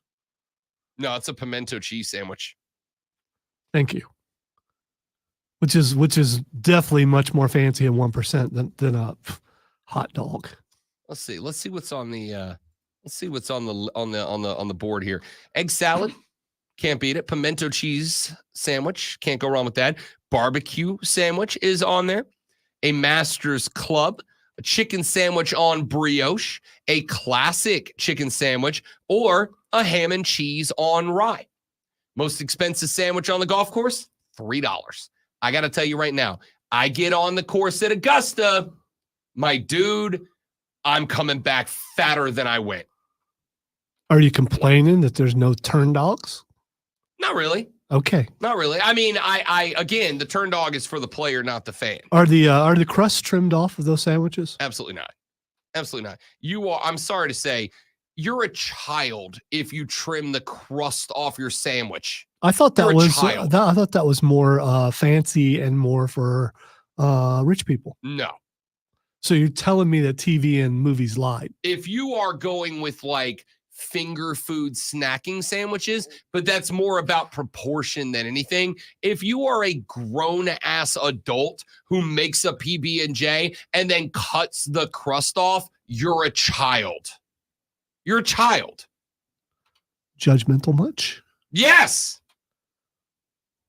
The exact same as people who eat ketchup on well-done steaks. You're a child. You don't appreciate food yet. That's just ridiculous. You haven't grown I into will say being an adult. that the heel is the best part of the bread. Okay, that's just wrong too. That's just flat out wrong. What are you talking about? What does that take? I know you're running. I'm gonna chalk this up to like you're having a fever dream or something right now. Yeah, you would probably not be in my fever dream. I'm guessing there. Yeah, possibly. So I'm gonna go with, yeah, there should be a turn dog on there, but the turn dog's for the players, right? It's for the players. By the way, $5 brewskis at the Masters is untouchable. Is that a good price? I don't know. Yeah, dude, you been to an NFL game lately? I don't drink, so I don't know. Beers at a Panther game are like $15 for a tall boy. They're $3 or $5 at the Masters. Tall boy, is that them long necks? Also, barbecue's not for poor people. It It's is. for people who know how to cook. Okay, all right. It's for leftover meat. I know. Let's put some sauce on it. Maybe we can sell this too. If you're cooking leftover meat, Yeah, you're doing it wrong. that's where barbecue Go to the comes butcher, from. get your best meat, throw it on the smoker, let it sit for a couple of hours, and let's roll. Texter said, Uncrustables all day, baby. No, grow up. Grow up. Have a sandwich. All right? It's one of my few heel food takes. Eat the heel. It's the best part of the bread. It's so not, dude. The heel is the part I give to my dog as a treat because I'm not eating it. Speaking of growing up, grow up, dude.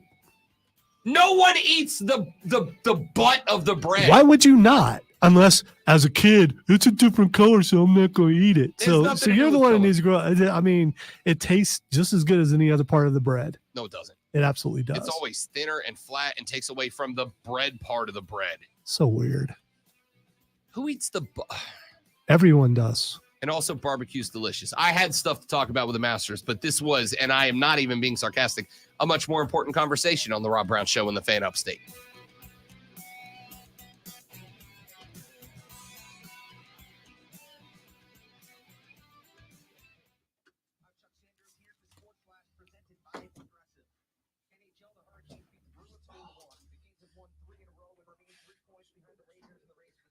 Go ahead.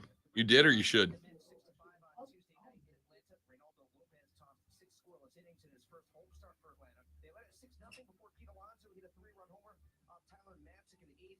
All right, guys, give me 30 seconds. I will be right back.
So yesterday we were talking about the preliminary audience numbers from the Women's National Championship game. Now we have the official numbers on both sides. And it was not even close. South Carolina's women's NCAA tournament win over Iowa had roughly 4 million average viewers more than the men's tournament. 4 million. There used to be women's games you couldn't get 4 million people to watch. Now they outdrew the men's side by 4 million. I am very surprised by that because usually when a championship team is taking on a consolation round team, you don't get that many people watching, but they must have watched to see the mighty Gamecocks win the championship. Even though they were going against a consolation round team, it's still. Yeah, it was definitely not them paying attention to the most visible player in college basketball this year. Who? The Caitlin Clark. Oh, the one who won the consolation Caitlin round. That one. You mean I mean the best women's player in the game, Caitlin Clark. You mean Yes, the one who lost and couldn't beat a South Carolina team that didn't technically have a star on it. By herself, because it was Caitlin versus USC. Definitely not anybody else on Well, the field. according to the media, that's what it was. And you helped with that. So the hype didn't help her beat the best team in college basketball, though. I never said they weren't the best team in college basketball. Go Gamecocks. They absolutely were. So the best disappointed team. I couldn't be here Monday in full health so I could talk about this thoroughly. And I still can't do it entirely because I'll have a coughing fit soon. But yeah, that also rans. I mean, people who are pumped up to be made into something, then they can't win against the mighty Gamecocks. The Huskies win on Monday night, drew just over 14.8 million viewers on TBS compared to the 18.8 million who tuned in to watch South Carolina cap their undefeated season with a win over the Hawkeyes on Sunday afternoon. Hardly a surprise for a couple of reasons. First off, South Carolina's win, the most watched basketball game in 5 years at any level, was also available via broadcast television on Sunday afternoon, while Monday's night game was on cable a season ago.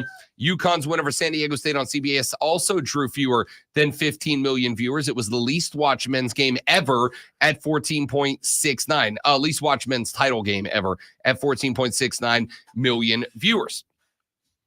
Ratings for the women's NCAA tournament title game have obviously been ticking up year by year. The men's ratings have been going down since the cancellation of the 2020 NCAA tournament due to the COVID-19 pandemic. 4 of the 5 least watched title games have come since that cancellation. Now, the men's Final Four did have higher average ratings than the women's Final Four. An average audience of 10.8 million watched South Carolina beat NC State, and Iowa State sneak past UConn on Friday night. On Saturday night, 12.8 million people watched Purdue beat NC State and UConn take down Alabama to get to the title game. That figure of nearly 13 million was up slightly from the 2023 men's Final Four, but I would also make the argument in that case that historically, Friday nights are not great television time. You will notice that there are very few Friday night shows. It used to be during the TGIF era that Friday night was absolutely a primetime spot. It's just not anymore. So I'm not entirely shocked that Saturday numbers did better than Saturday numbers. I am not shocked that Sunday afternoon numbers did well. That's actually a pretty good TV time. I would also bring up the fact, and I talked about this yesterday with Nick Costos, that game not tipping off until 9:20 p.m. on a Monday night is death to the Atlantic region. Yeah, how many people were watching the Raw after WrestleMania intending to go back, to switch over and watch the college basketball game, but never did? Because it took so long for the tip-off and everything, and Raw after WrestleMania was really good. Yeah, I have no doubt there is some bleed over. I have no doubt there is some bleed over. I don't think it's wildly dramatic. I don't think it's enough. Let's put it this way. I don't think it plus a 9:20 tip is 4 million people. I don't think it's 4 million people. I'm sure, I bet you could talk me into it being maybe a milli, maybe 2 between a 9:20 tip, New York time, Miami time, Tampa time. I'm sure that has to, and I'm sure there is some bleed over from Raw, but I think the other aspect of it is it was just late, A, and B, I'm sorry to say, UConn didn't get interesting to me until the tournament, and Purdue might be the most boring national championship contender in recent memory. I like Zach Edey, got the charisma of a wet blanket, and I think that hurt it as well. I also think the popularity of Caitlin Clark, the possibility of a Dawn Staley dynasty being born, I think that had a lot to do with it as well. We, my dudes, my dudettes, have to run to a break. We will come back here in just mere moments with plenty more to get to and talk about. Mario Herron from the BetQL Network talking NBA with us at the top of the 9 o'clock hour. The only guy I'm more excited to hear than Mario is Lonzo. You just want to see if I die or not while I'm doing this. It took another shootout. I appreciate your belief. It took another shootout victory, but the United States women's national team snagged their 7th, she believes, cup title with a 5-4 PK victory over Canada yesterday. 23-year-old Sophia Smith scored twice in the effort, and goalkeeper Alyssa Nair saved 3 of 5 penalty kicks and scored another to lock up the victory. PGA Tour reporter Jason Sobel told our own Rob Brown yesterday that weather concerns at Augusta National Golf Course could cause a postponement or delay of the first round of the Masters golf tournament.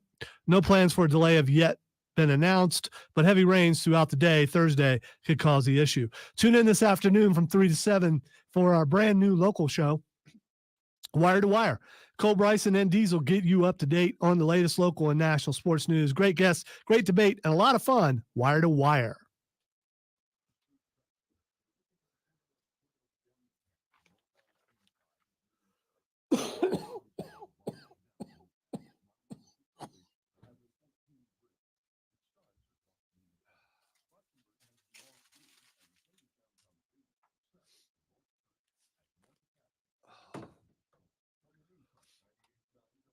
Sorry for coughing on stream.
Yeah, no, I agree. I agree with that, Shane. Don't play the game at 9:20 p.m. But that was 6:20 Mountain Time.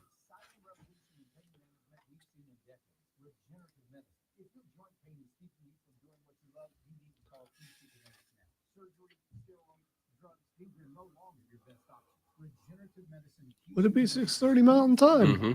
It'd be 6:30 West Coast, but not. 8:27, 26:20. No, it would be 7:30. 20, I thought they were only 2 hours in Mountain. 20, 6:20. 6:20 West Coast. That's Right. Mountain? You said Mountain. Sorry. Yeah. 6:20 West Coast.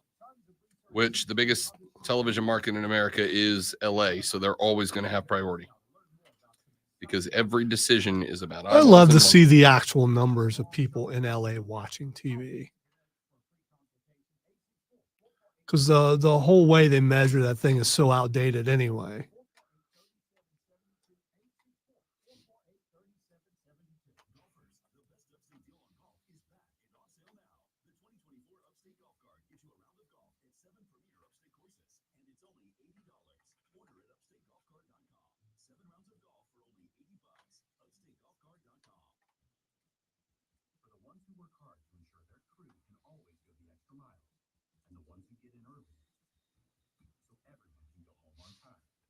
QC in the first break.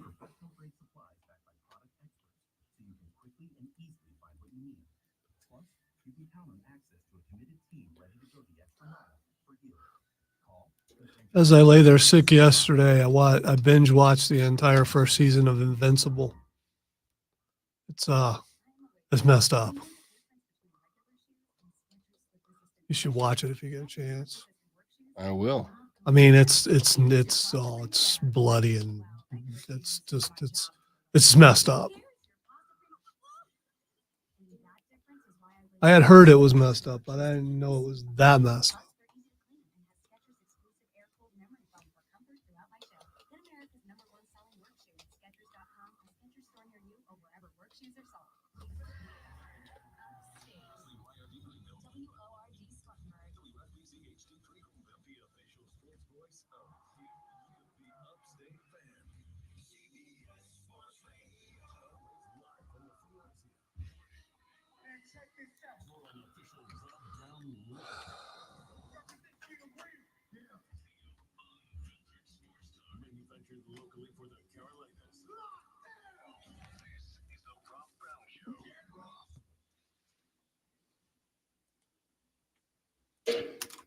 Good morning.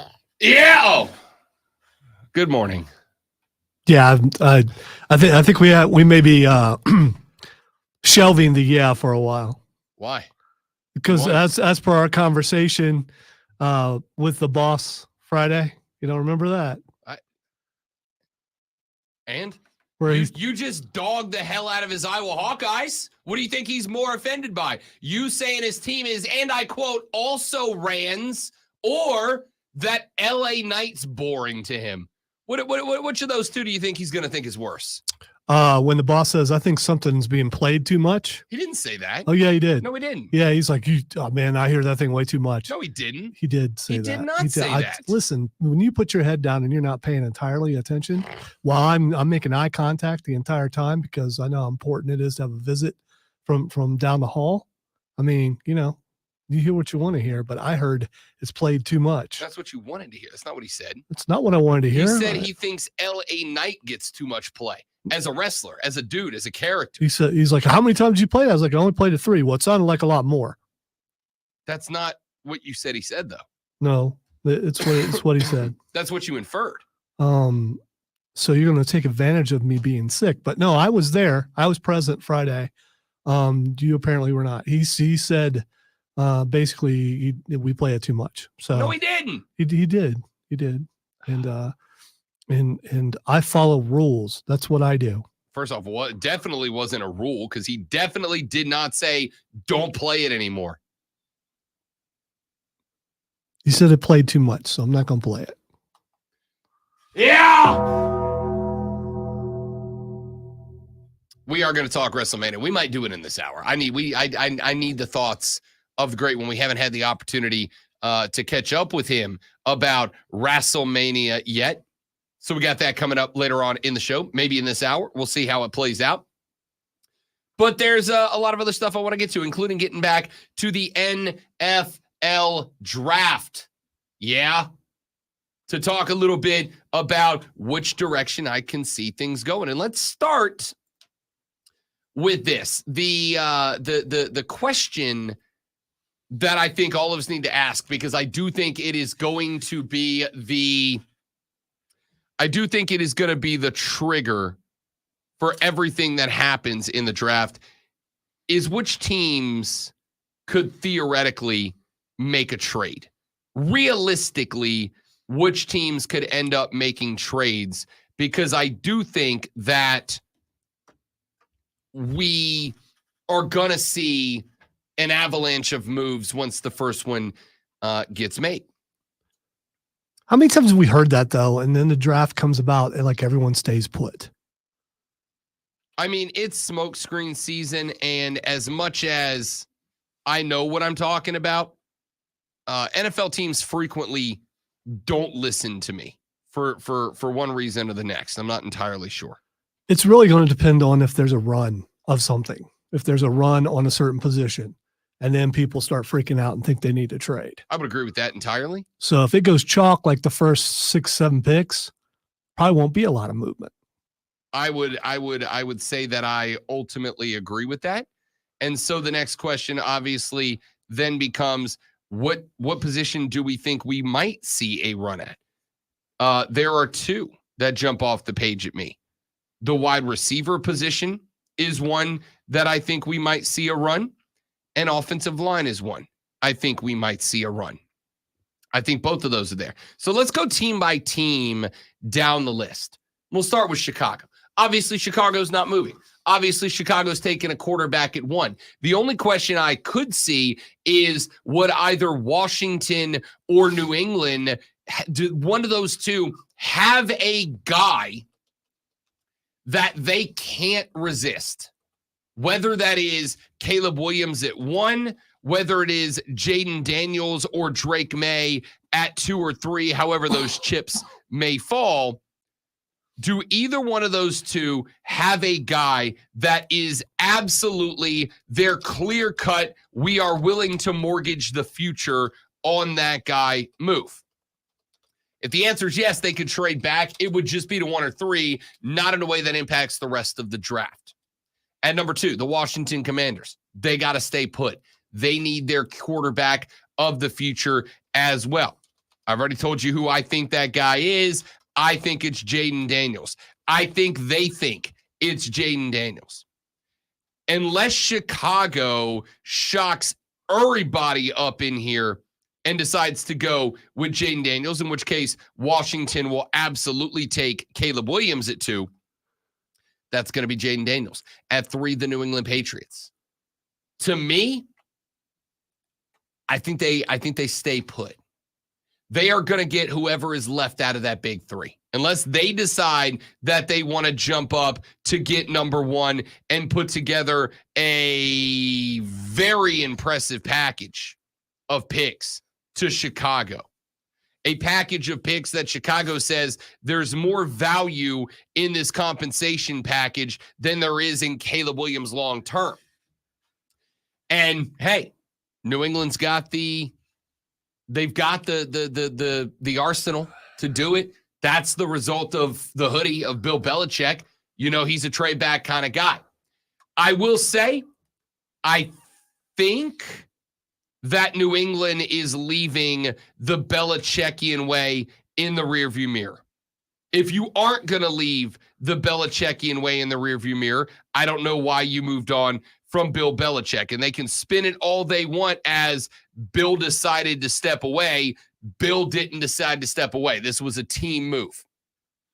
So, to me, if I'm New England, I think you got to go quarterback here. I will say, I don't love Drake May. If he is the guy on the board, now I'm more inclined, if I'm New England, to trade back. Because I see an equal amount of risk out of Michael Penix Jr. The only downside to him, in my opinion, is the fact that he is older. He's going to be 26 when the season starts?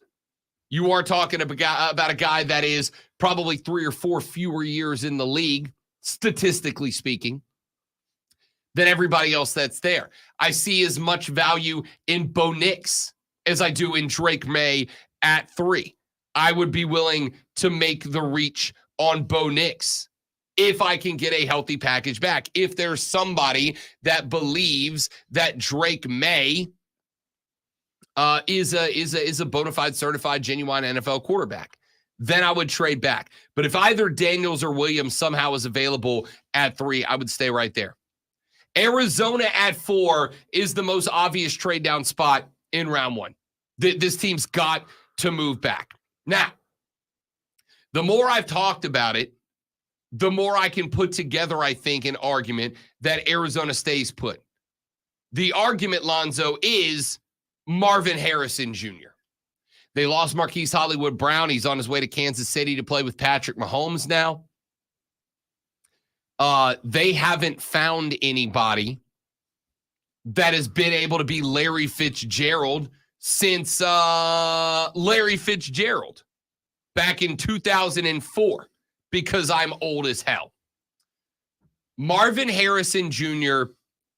is the argument. Unless Arizona's going to trade away Kyler, which they might. In fact, not only is there a rumor going around that Arizona might try to trade away Kyler Murray, but there is a rumor that the Minnesota Vikings are interested in acquiring Kyler Murray. I was going to ask you who would do that, but really? Yep. Okay.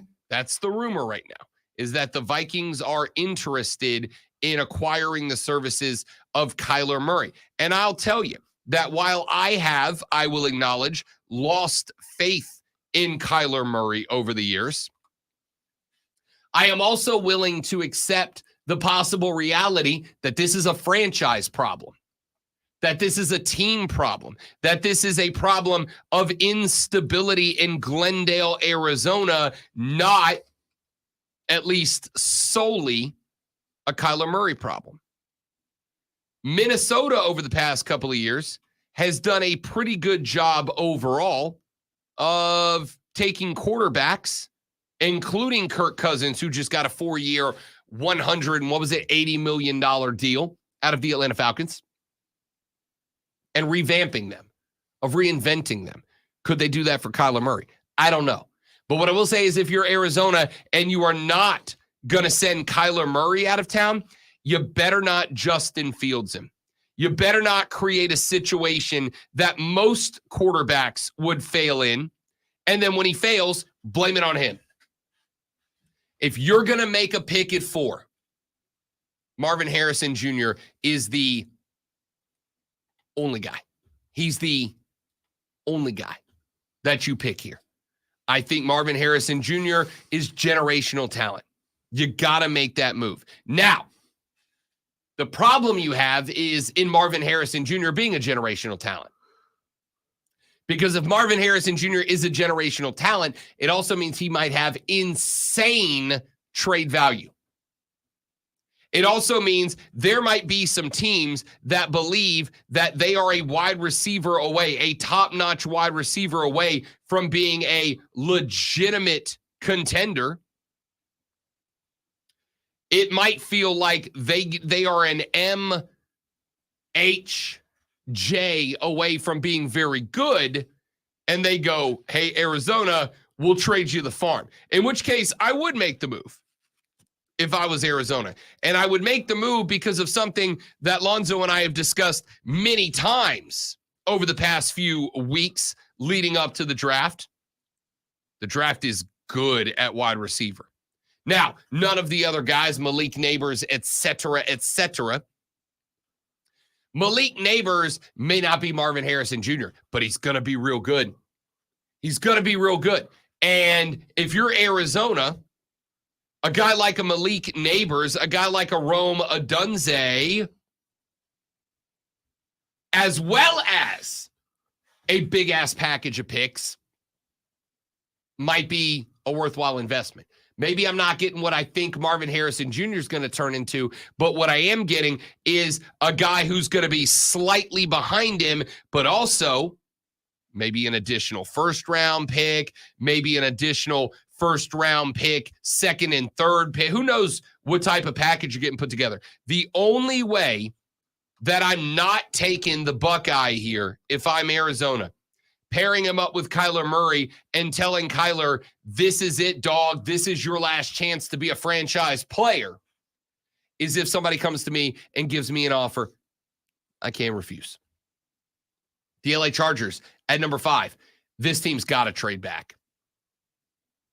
Everybody, I think, in Los Angeles right now is just convinced that, hey, Harbaugh's home, and if Harbaugh's home, we're auto good. We're just going to be good because Jim Harbaugh's here. I will say you're absolutely going to be better than the absolute show that you were last year. But this team has been decimated the last couple of years.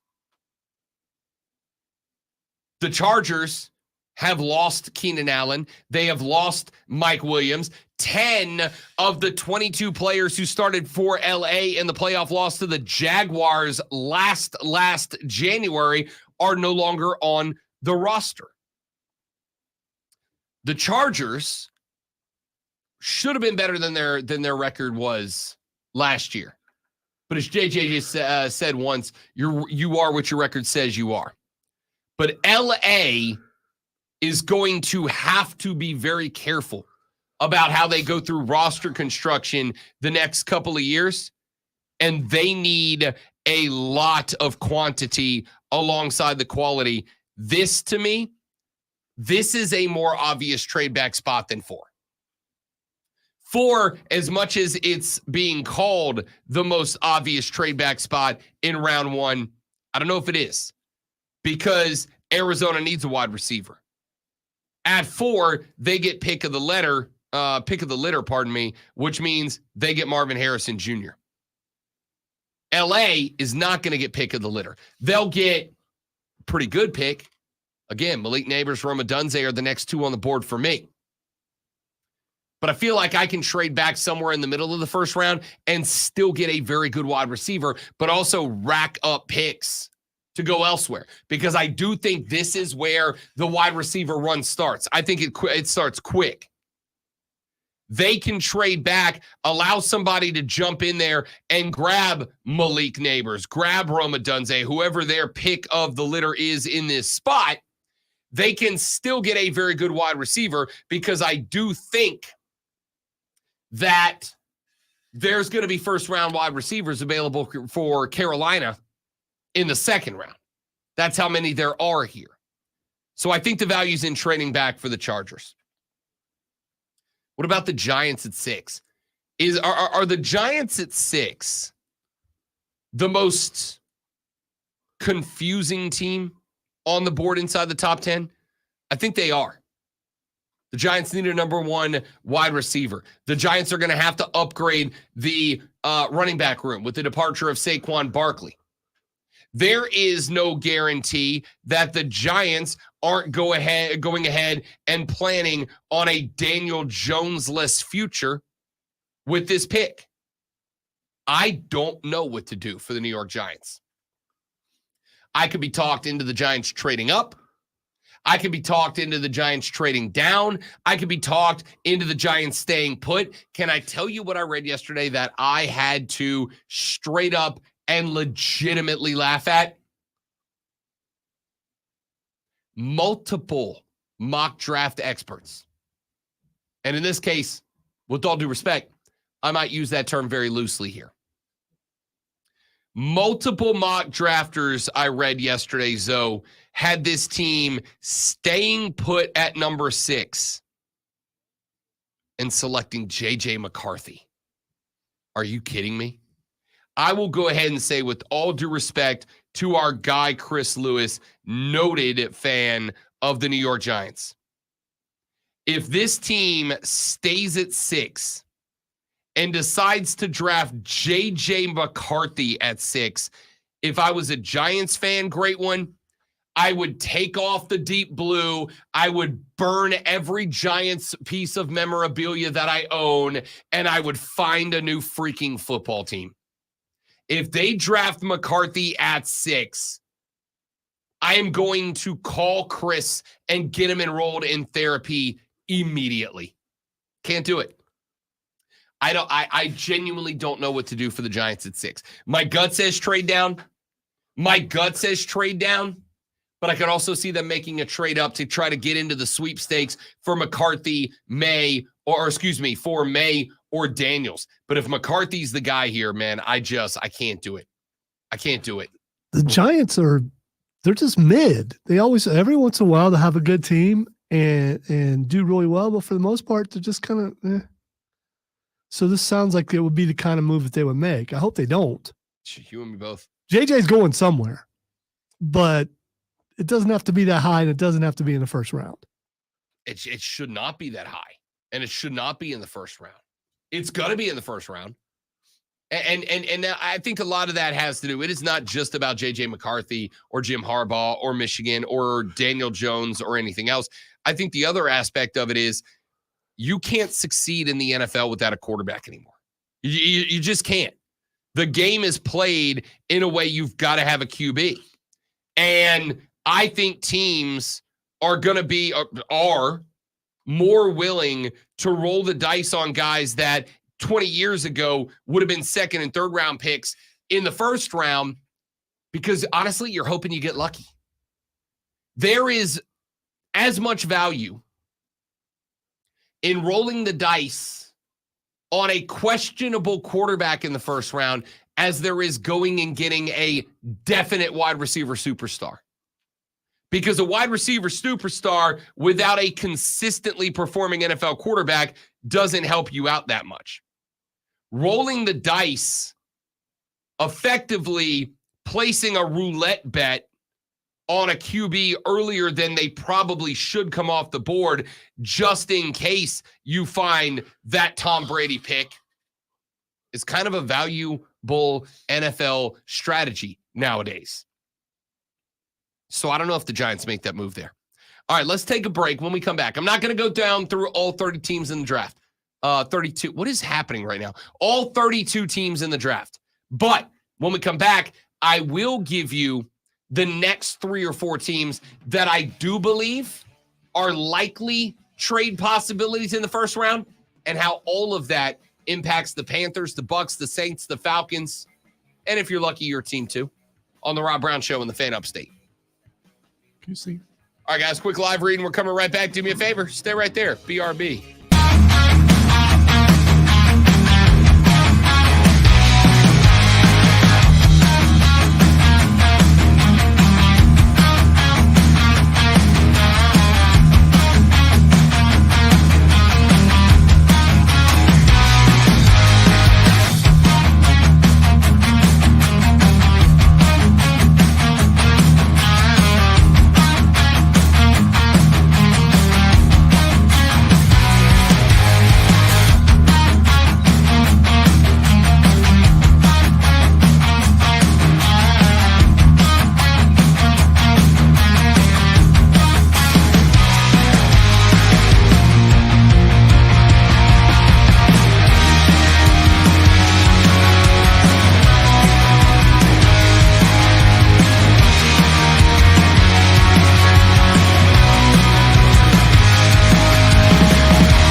All right, dudes and dudettes, we're back. Thanks for hanging in there.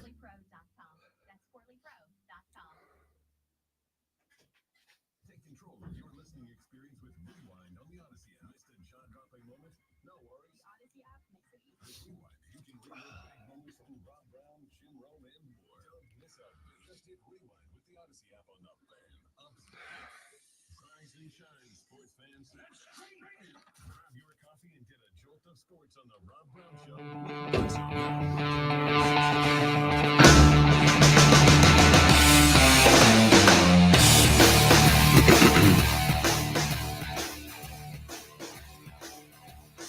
The Rob Brown Show rolls on. It is the Fan Upstate. Couple of texts that have come in during the break there.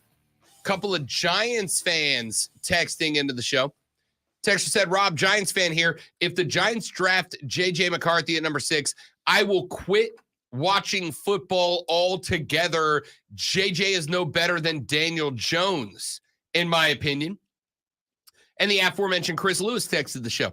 He said, Rob, you are absolutely correct on the JJ take. I will go into NFL hermitude.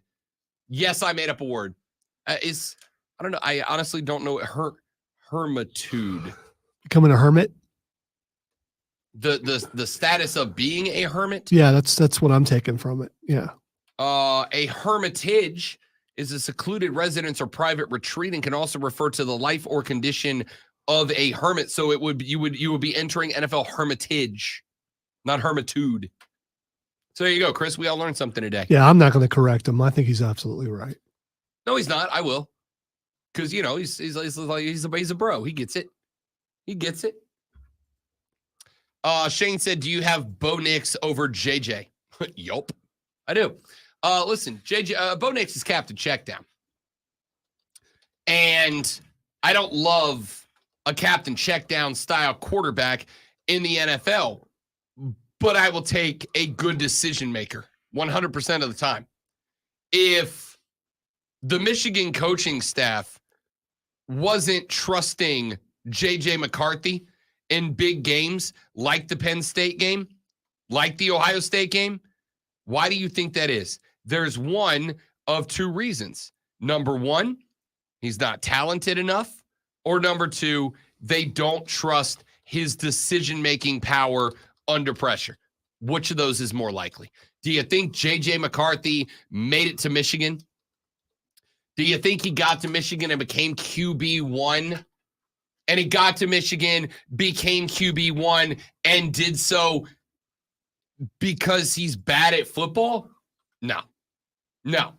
But he got asked to settle down in the biggest games because of the decision-making prowess. Bo Nix may not be an excellent deep ball passer, but he is a good decision maker. He's a quick decision maker. May not always be the decision you love, but he arrives at his decision and he executes quickly. And at the NFL, those are more important, in my opinion. By the way, really quick, Chris Lewis, I got your back. Hermitude is actually a word in the Urban Dictionary. So the Urban Dictionary. Yeah, so it does. That's the dictionary of record for most people right now. So all I need is Chris standing in a USL League One board meeting and going, ladies and gentlemen, the Urban Dictionary defines. All right, and here's the definition. The attitude one develops from not wanting to be social, being flaky to avoid socialization, and eventual upfront honesty about not attending social events simply because one doesn't care to.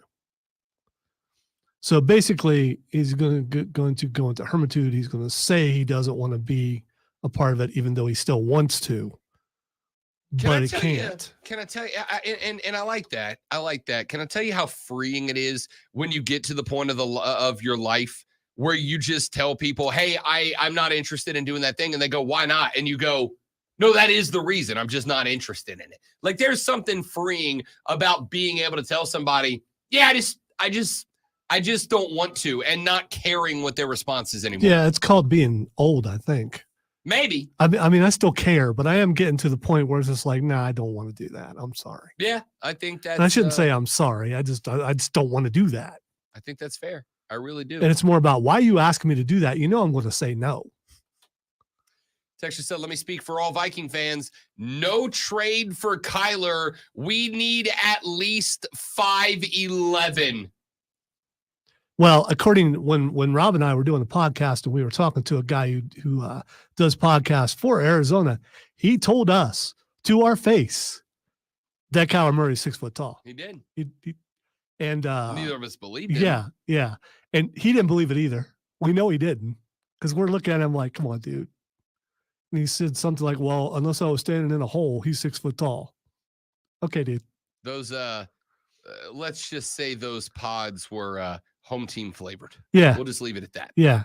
He's 6 foot tall. Mm-hmm. All right. Let me go with a couple more teams that I think are trade down possibilities for the rest of the draft, because I do think that these are important to how this draft is going to play out. I'm going to start at number 8, the Atlanta Falcons. I think Atlanta's a trade down team. And here's why. There's a lot of positions this team needs. I'm going to say most of them are on the defensive side of the football. This is an offensive draft. They are not in the market for a quarterback. They got Kirk Cousins. They are not in the market for a wide receiver. They added a couple via trade, as well as already had some on the roster. They are not in the market for an offensive lineman. Those are the 3 positions that you are going to want in the first round, an early pick. The run's going to be there. I think defensive players are not going to start coming off the board until probably the early to mid-teens. Atlanta can trade back. Atlanta can trade back with a team that's sitting down maybe around 12, 13, maybe Denver. I don't think they're going to trade up, but in that spot, Las Vegas, New Orleans at 14 is a team that absolutely needs all those positions, in my opinion. Those are trade down possibilities for Atlanta. But Atlanta needs to go defensive draft. They need to go defensive draft. To me, it's a perfect trade down spot because we're going to be in the wide receiver run here.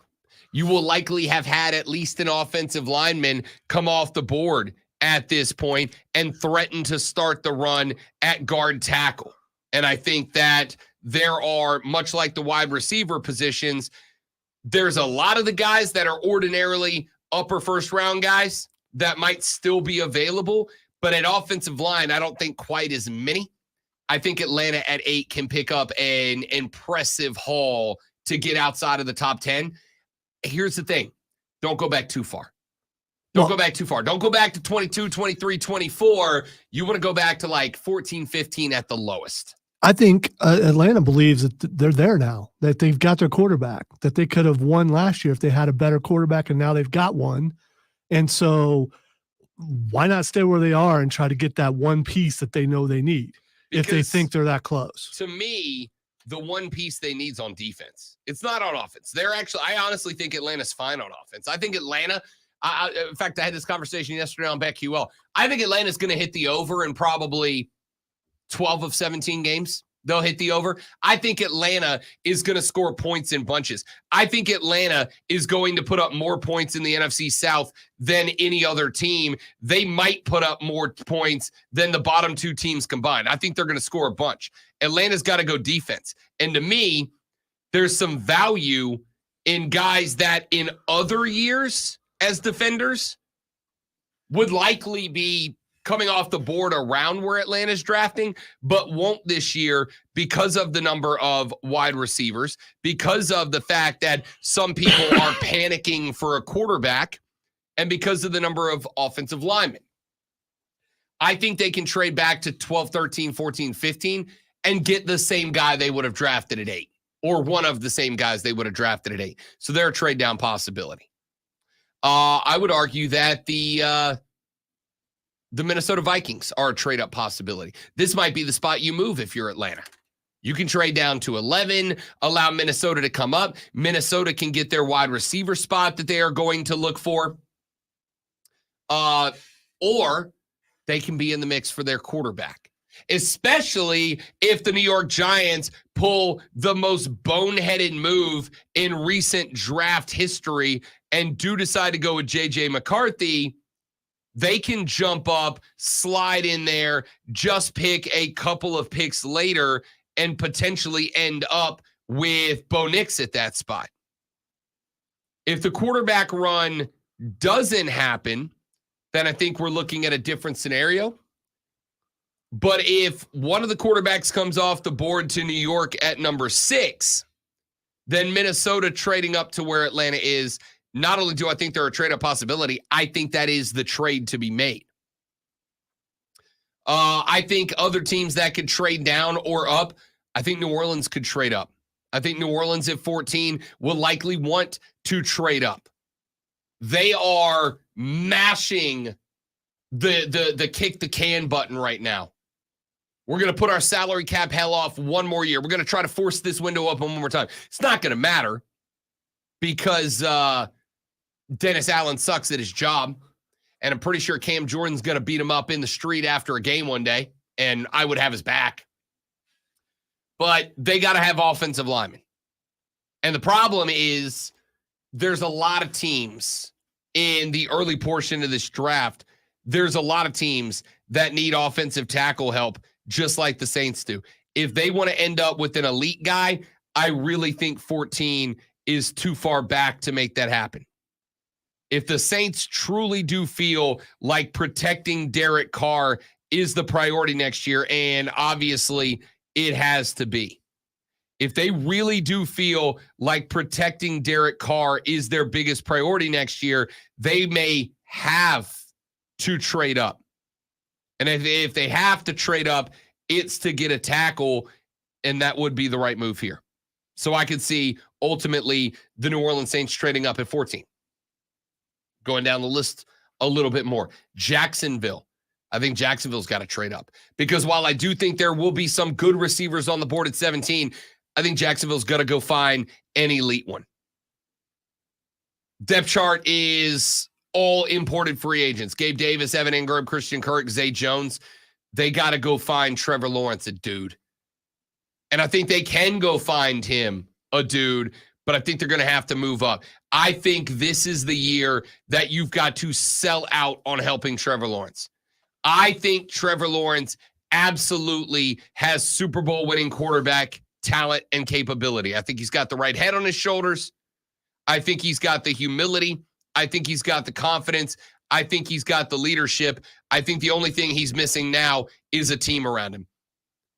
Jacksonville is one of my teams that if they don't trade up, I will be disappointed. Give this guy a chance. Give this guy an opportunity. You got to move up from that spot. I thought about Miami. I think Miami might be an interesting spot. Miami needs defensive backs. This is not a super deep draft for DBs. If you want to get a first-round caliber DB, you're not going to do it sitting down at 21. I think this is a trade-up move for the Miami Dolphins. I've seen a lot of people say trading down is the right spot. You also have to keep in mind they do not have their third-round pick this year because of the tampering case from 2022 or their fourth-rounder from the trade when they went and they got Bradley Chubb in 2022. So they need more picks. But to me, the Finns got beat last year because the defensive backfield was bad. And also because it was 4 degrees in the game that they went and played in, which it should not have been. There should have been playing in a dome stadium, but they can't do anything about that. They can do something about the defensive backfield. However, to get a defensive backfield game changer, I think you got to move up. So I am one of the few that thinks Miami is in a move up spot. Who else? I had one more team. Oh, the Buffalo Bills. They got to move. But much like the New York Giants, I don't know which direction you go in. Bills don't need to move. They're good. They had a winning season last year. Sitting at 28 right now. Successful season if you ask Sean McDermott. Right. They're successful every year. Yeah. Why do they need to move for? Curtis Samuel, Khalil Shakir, and KJ Hamler, Matt Collins, Andy Isabella. That's their wide receiver room right now with Stephon Diggs gone. I've heard of Curtis Samuel before. And that's pretty much it. Yep. That's pretty much it. They've got to walk out of this draft with a wide receiver. That is not an option. That is not a discussion. They have to walk out of this draft with the wide receiver that Bills fans can say, okay, well, at least we're helping out Josh Allen a little bit. They don't have a choice. They've got to do it. Problem is, I don't know which direction you go to get him. I don't know that you're going to trade up high enough to get any of the guys. I mean, you could maybe move up to go get like Roma Dunze, but I don't know if he's going to be available in a spot that's not going to require Buffalo to move up from 28 to put together a package that's so good that, yeah, you got your wide receiver, but you cost yourself a starter and a couple of big-time draft picks elsewhere. I don't know if you move back, because while it is a deep class of wide receivers, I don't know how far back you can't go behind Carolina. You know they're taking a wide receiver at 33. How much are you going to get? And who from 28 to 33 is going to be willing to make a move? I don't know. Maybe Baltimore, maybe San Francisco. You think Kansas City's moving it all from 32? Any chance? I don't know. I don't either. Maybe if there's a receiver they really like, maybe they'll do that. But I mean, no. Yeah, but that kind of puts him in the same spot as Buffalo, which is, I don't know, after Malik Neighbors, after Roma Dunze, after who else will we put into that stretch? There's a lot of guys I like Troy Franklin that I think will be available at this spot. I don't know if there's anybody after Marvin Harrison Jr., Malik Neighbors, Roma Dunze, maybe Brian Thomas Jr. I don't know if there's anybody else that's worth giving up a bunch of picks to move up and get from the 28-32 range. I think Kansas City and Buffalo are kind of in the same spot here, to be honest with you. Who's the best tight end in Brock Bowers. So and it's not particularly close. Any chance that they could find a way to get him? No, Brock Bowers is coming off the board at 10, maybe earlier. You think so? Yeah. Okay. I think Brock Bowers is gonna be. I think Brock Bowers might be one of the first non-quarterback wide receiver offensive line picks. I just don't. I don't know that Kelsey plays past this year. Maybe he will. Yeah, I don't think. Let me rephrase that. You guys are not trading up high enough to get Brock Bowers, in my opinion. I think Brock Bowers is probably coming off the board 8 to 11. That would be a haul of picks to give up for him. For the record, would love that pick for you. Would love that pick, because I think you're right. I think Travis Kelce is working on his way to becoming a pop media star away from football, and that might encourage him to leave even earlier than we think. But I also don't see your team giving up what it's going to take to jump up to 9, and I think that's the range you got to be in. I think Atlanta might be willing to make that move with you, but you'd have to pay him a fortune to do it. Texas said if the Giants take McCarthy, they might as well keep Daniel Jones. I completely agree with that, to be honest with you. All right, let's take a break, come back, wrap up hour number 3 after this on the Rob Brown Show on the Fan Upstate. Yeah, that was my thought too, Joey B. That's why I said 8 to 12. I think 9 to Chicago is very, very possible. 100%.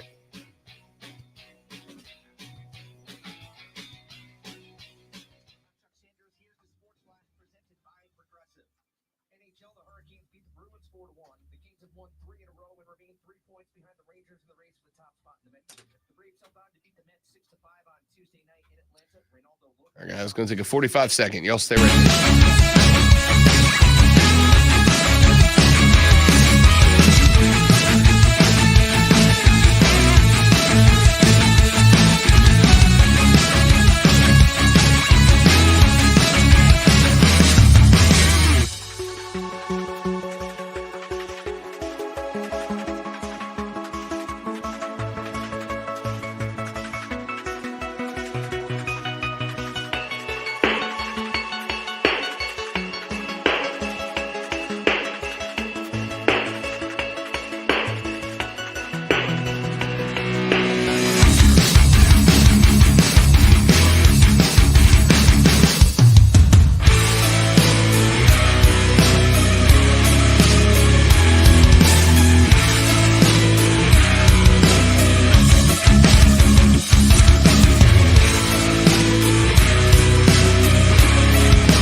Hang in there, broski.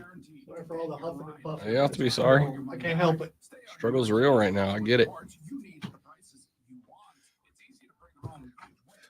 Oh, I've done that.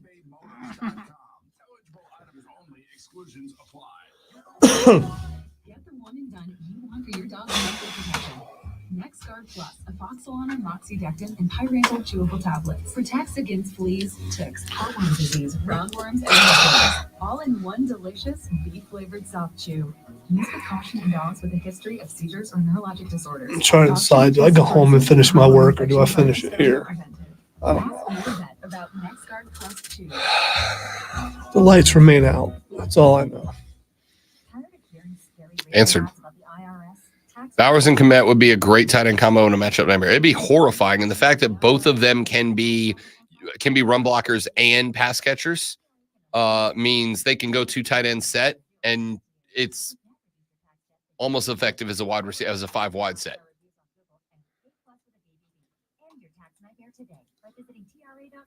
Or call 800-583-6580. That's 800-583-6580. Pros save big every day when you buy in bulk at Lowe's. Save 10% when you buy 68 or more select OSB sheathing. Plus, save an extra 5% every day on eligible purchases when you use your Lowe's business credit card. Visit us for the materials you need. Lowe's knows savings. Lowe's knows pros. Selection varies by location. While supplies last. Discount taken at time of purchase. See sales associate for details. 5% offer subject to credit approval. Exclusions and terms apply. See store Lowe's.com/credit for details. U.S. only. From the Ingalls Market Studio, the Fan. Upstate, 97.7 FM Greenville, 97.1 FM Spartanburg. Always live from the Free Odyssey app. CBS Sports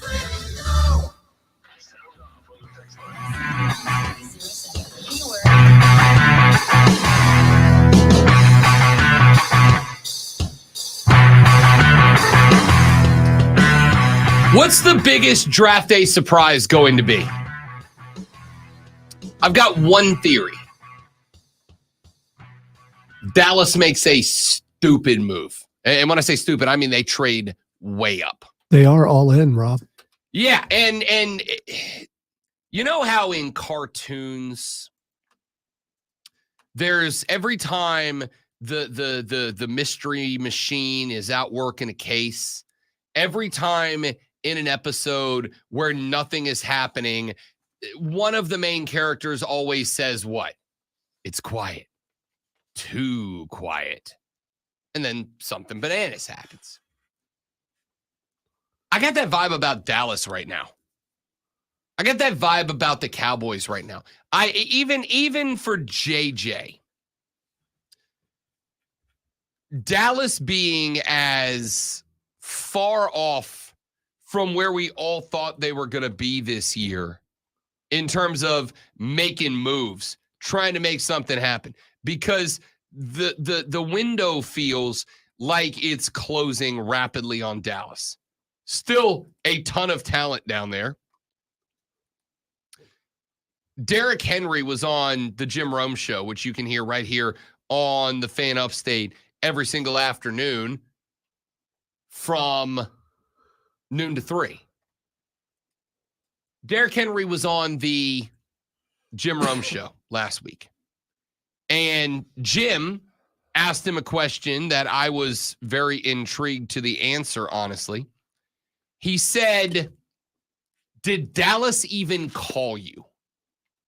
When it became pretty common knowledge after you gave your farewell speech in the final regular season game to Tennessee fans, did Dallas even call you and inquire about getting you down to the Big D? Because Derrick Henry has connections in Dallas. He owns a house in Dallas. And he said, no. So they never reached out. They never called my agent. They never called me. Never got a text. Jera never flew to meet me anywhere. Never heard hide nor hair from JJ. And it almost sounded like he was a little taken aback by that. Well, if he wasn't, I am. Seems to me after losing Tony Pollard, King Henry would have been a spectacular fit in Dallas. He is the prototypical Dallas Cowboy running back.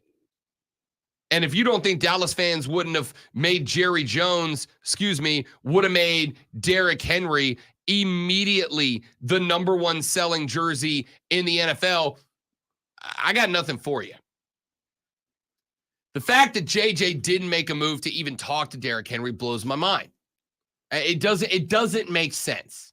The fact that they didn't do anything with Dak doesn't make sense. The fact that they made no free agency moves, no trade moves, doesn't make sense.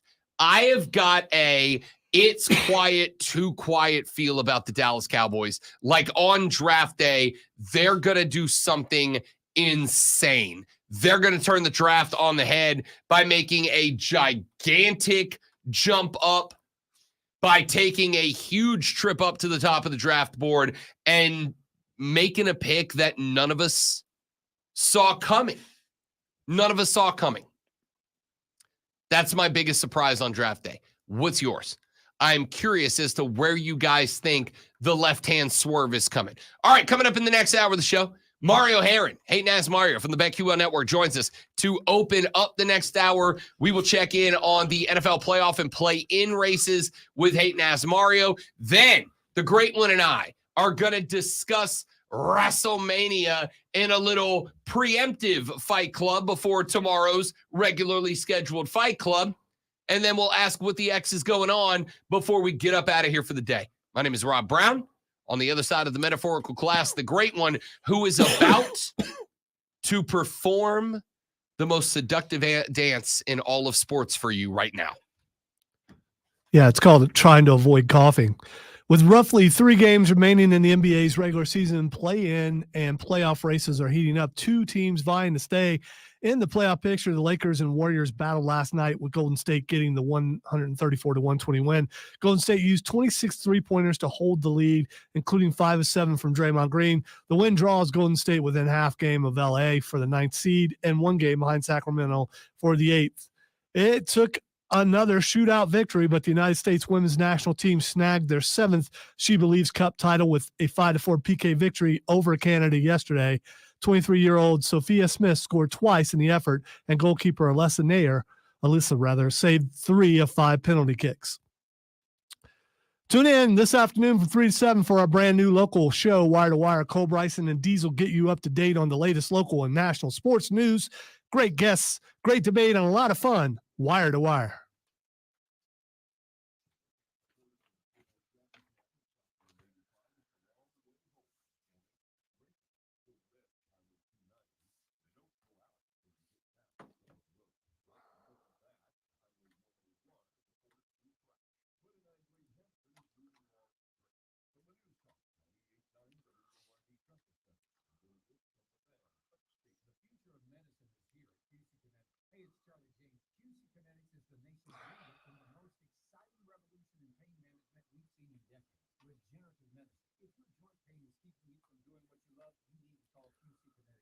Surgery, steroids, drugs, these are no longer your best option. Regenerative medicine at QC Kinetics is transforming lives with innovative treatments that deliver lasting results, using your body's own power to repair and restore damaged joint tissue. QC Kinetics is under the leadership of National Medical Director Dr. Mitchell Scheinkoff. Dr. Scheinkoff is a pioneer in this field with 20 years of clinical work, tons of research, teaching, and publishing, and he wants you to get relief of a needle, not a knife. Call QC Kinetics now to learn more about some exciting options. This is a revolutionary approach that can get you long-term relief with no downtime. Call QC Kinetics for a free consultation. 864-448-3776 in Greenville and International. 864-448-3772. It's a Mario thing. Yep. 864-448-3772. If you like trivia, pizza, and beer, you're going to love Tuesday nights at the Mellow Mushroom Pizza Bakers. That's right. Mellow at 1 Augusta Street in Greenville. One more hour. Hosted team trivia every Tuesday night starting at 7. Compete for Mellow Cash in our fun and funky digs while enjoying specials on amazing pizzas, apps, sandwiches, and salads. Tuesday is also pint night with all draft beer only $3.50. That's no trivial discount. Tuesday is trivia and pint night at the Mellow Mushroom. that hurt. Street in Greenville's West End. Celebrate Greenville's music scene every Thursday night through August 29th at Nova Square with a free outdoor party at Piedmont Natural Gas downtown Alive, benefiting Metropolitan Arts Council. New this year, Arts After Dark every third Thursday, showcasing local upstate artists. Visit gvilleevents.com for details. Look around. You can find cars like these on Auto Trader, like that car riding your tail. Or if you're tailgating right now, all those cars doubling as kitchens and living rooms are on Auto Trader too. Are you working out and listening to this ad at the same time?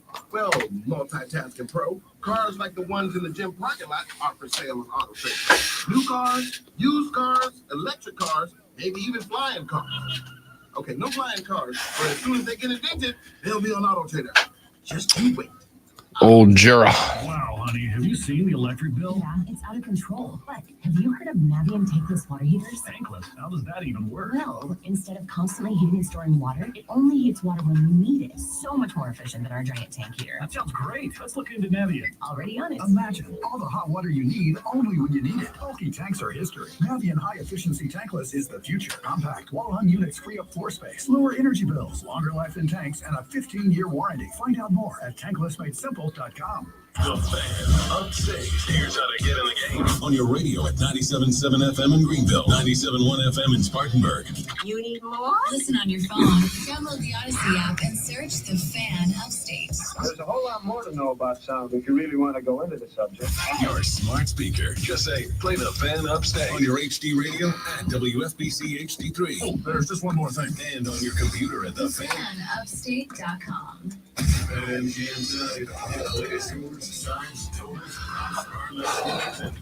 Real-time, relevant sports entertainment weeknights at MGM tonight. Wow.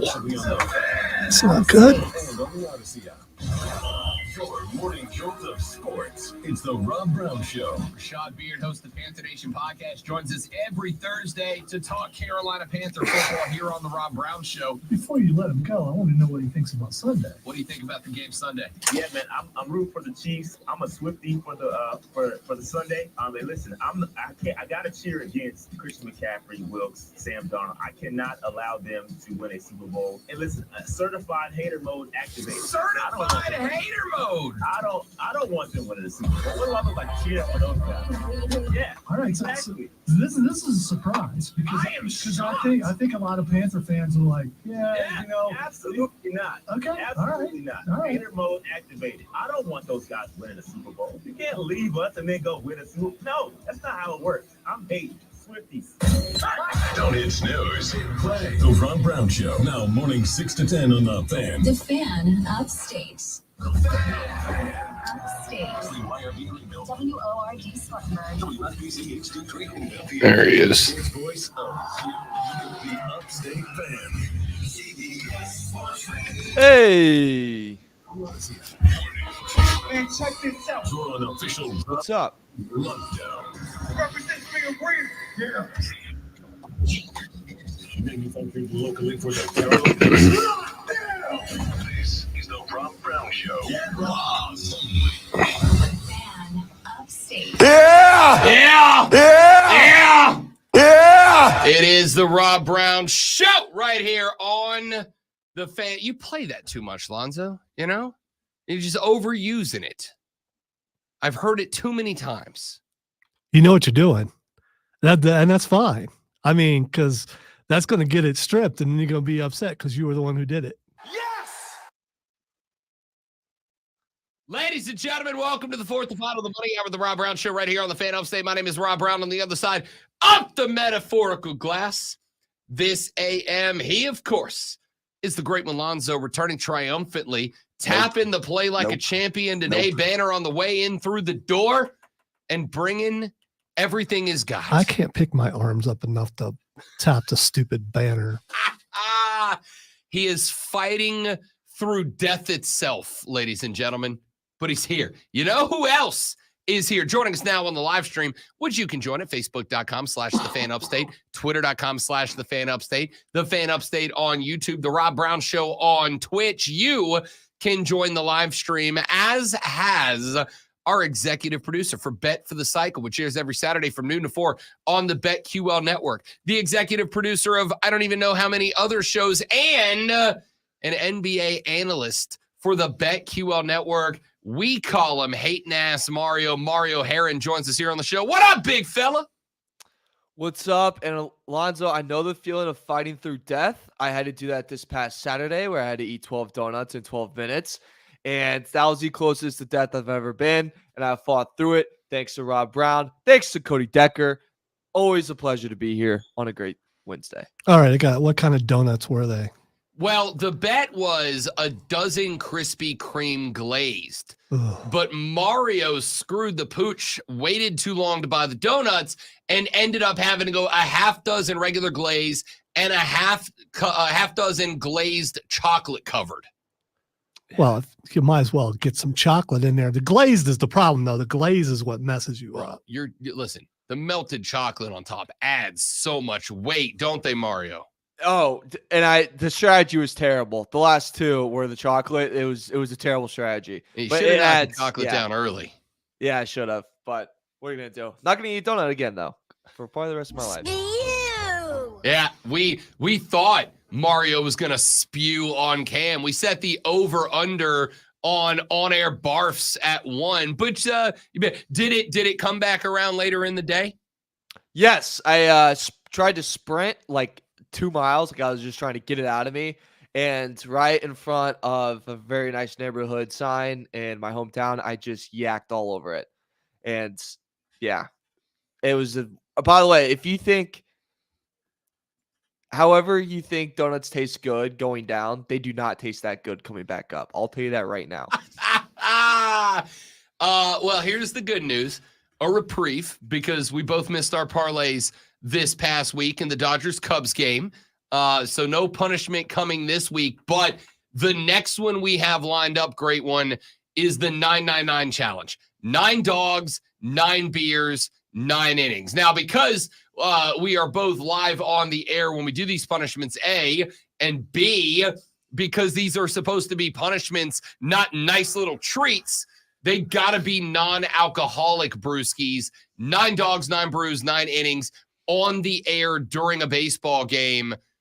This one's gonna be spicy too. Baseball games take like 75 hours. I mean, so you got plenty of less time. than 3.5 now. 3.5 hours, not done. It's one of those things. It's kind of like the donuts, Mario, in that it doesn't sound like much when you're talking it up. It was like the 75 nuggets. I'm like, it's not gonna be a problem. I eat 20 all the time. It's not until you're about 80% of the way done when you go, this was a terrible damn idea. Yeah, it's always like when you're just past 50 and you're kind of on the home stretch, we're like, wow, I really didn't think this through. Like that's always the first thing that comes to my mind. It's like, I didn't think this through. So, Lonzo, I think you should try one of them. I think you would appreciate it. I have I've lost my share of bets on this program. And yeah, so and I'm sure I will in the future, but right now I'll take a break from it. It's fair. Hey, Naz Mario Herron from the BetQL Network joins us here on the Rob Brown Show on the Fan Upstate. All right, big fella, let's talk a little NBA shooty hoops as we are now inside of 4 games remaining for every team on the schedule to try to play their way in or play their way up. Let's start in the West. Last night we had I'm not going to say great game between the Lakers and the Warriors because the Warriors were never not in control of that game, partially because they look like the Warriors of old, knocking down 26 threes en route to a 60+% shooting percentage from behind the arc. I don't know if you saw where Clay went on Draymond's show and Draymond was like, yo, talk to me honestly about my ejections and all that. And Clay was like, bro, I'm not going to lie. Like, we kind of hate it. Like, you're kind of killing us over here, man. Like, we're not the Warriors without you. And when you get booted and you get sat down, it makes life harder for us. And we're not the same team. And then when you know it, here comes Draymond, 5 of 7 from 3, playing good ball. Doesn't really seem to be letting the moment get too big for him. Did Clay fix the Warriors? No, but he gave him a Band-Aid, a pretty good, strong Band-Aid, put it right over the boo-boo, and then, it's going to be okay with some Neosporin. But after that, it's still there. The scar is still there. Look, the game last night looks like the vintage Warriors game. It did look really good, and they also did this funny thing where the other day they said next year's team's going to look a lot different, but the main core is going to be intact and a lot of young guys are going to be back. And then you sit there and you go, so the same team, that part just didn't make sense. So shout out to the Warriors for just not really making sense again. But either or, look, they sit the 10th seed right now. They're going to have to go through the play-in, and no matter what happens to the play-in, if they win out, fantastic in it, or if they lose it and then they win, fantastic, good for them. They're still not making it past the first round of playoffs. I don't even think they're going to make it past the play-in. I really, really don't. Right now, they're in the matchup against the Lakers. Yeah, they beat the Lakers last night. AD wasn't there. LeBron was apparently sick the whole time. Come playoff time, come play-in time, really, I just don't see the Warriors making it past it. I just really, really don't. They could do everything they want right now. The Klay Thompson thing's fantastic, but I'm just not going to take this small sample size versus a large sample size that we've seen this year and go, yeah, this Warriors team is the Warriors of old. That's fair. That's fair. Let's stay in the West. What about the Lake Show? AD down with an eye injury. Once again, aggravated the one that cost me and Deck a parlay 2 weeks ago. That sucked. LeBron sick. They went out. They got smoked last night despite 33 from King James. I kind of feel about the Lake Show the way you feel about the Golden State Warriors. I look at this team and I'm going, look, they should be good. They should be able to ride LeBron and AD alone and have Austin Reeves pitching in on the back end to kind of round it all out. But I look at everybody else, and yes, Rui Hachimura had a real good game last night, but I can't rely on anybody else consistently enough to believe the Lakers can really do anything. No, and the thing is, too, is last year when people were riding off the Lakers and they kind of came to be, and people are comparing that to this year. It's all right, but post All-Star, the Lakers last year looked incredible. They looked great. Post All-Star this year, they don't look that good. They're 24th in defensive rating. They're rating their 14th. That's not really top tier playing basketball. The Los Angeles Lakers, they're just not. And you kind of hinted at when AD and LeBron are healthy and are playing, it's not like they're having a down year. They're having 2 fantastic years and they're still not winning. If your 2 best players in the NBA are playing fantastic and you're still not winning, newsflash, you're not a good team. The team around you is just not very good. I'm with you. I don't think this team's very good. I think they make it past the play-in.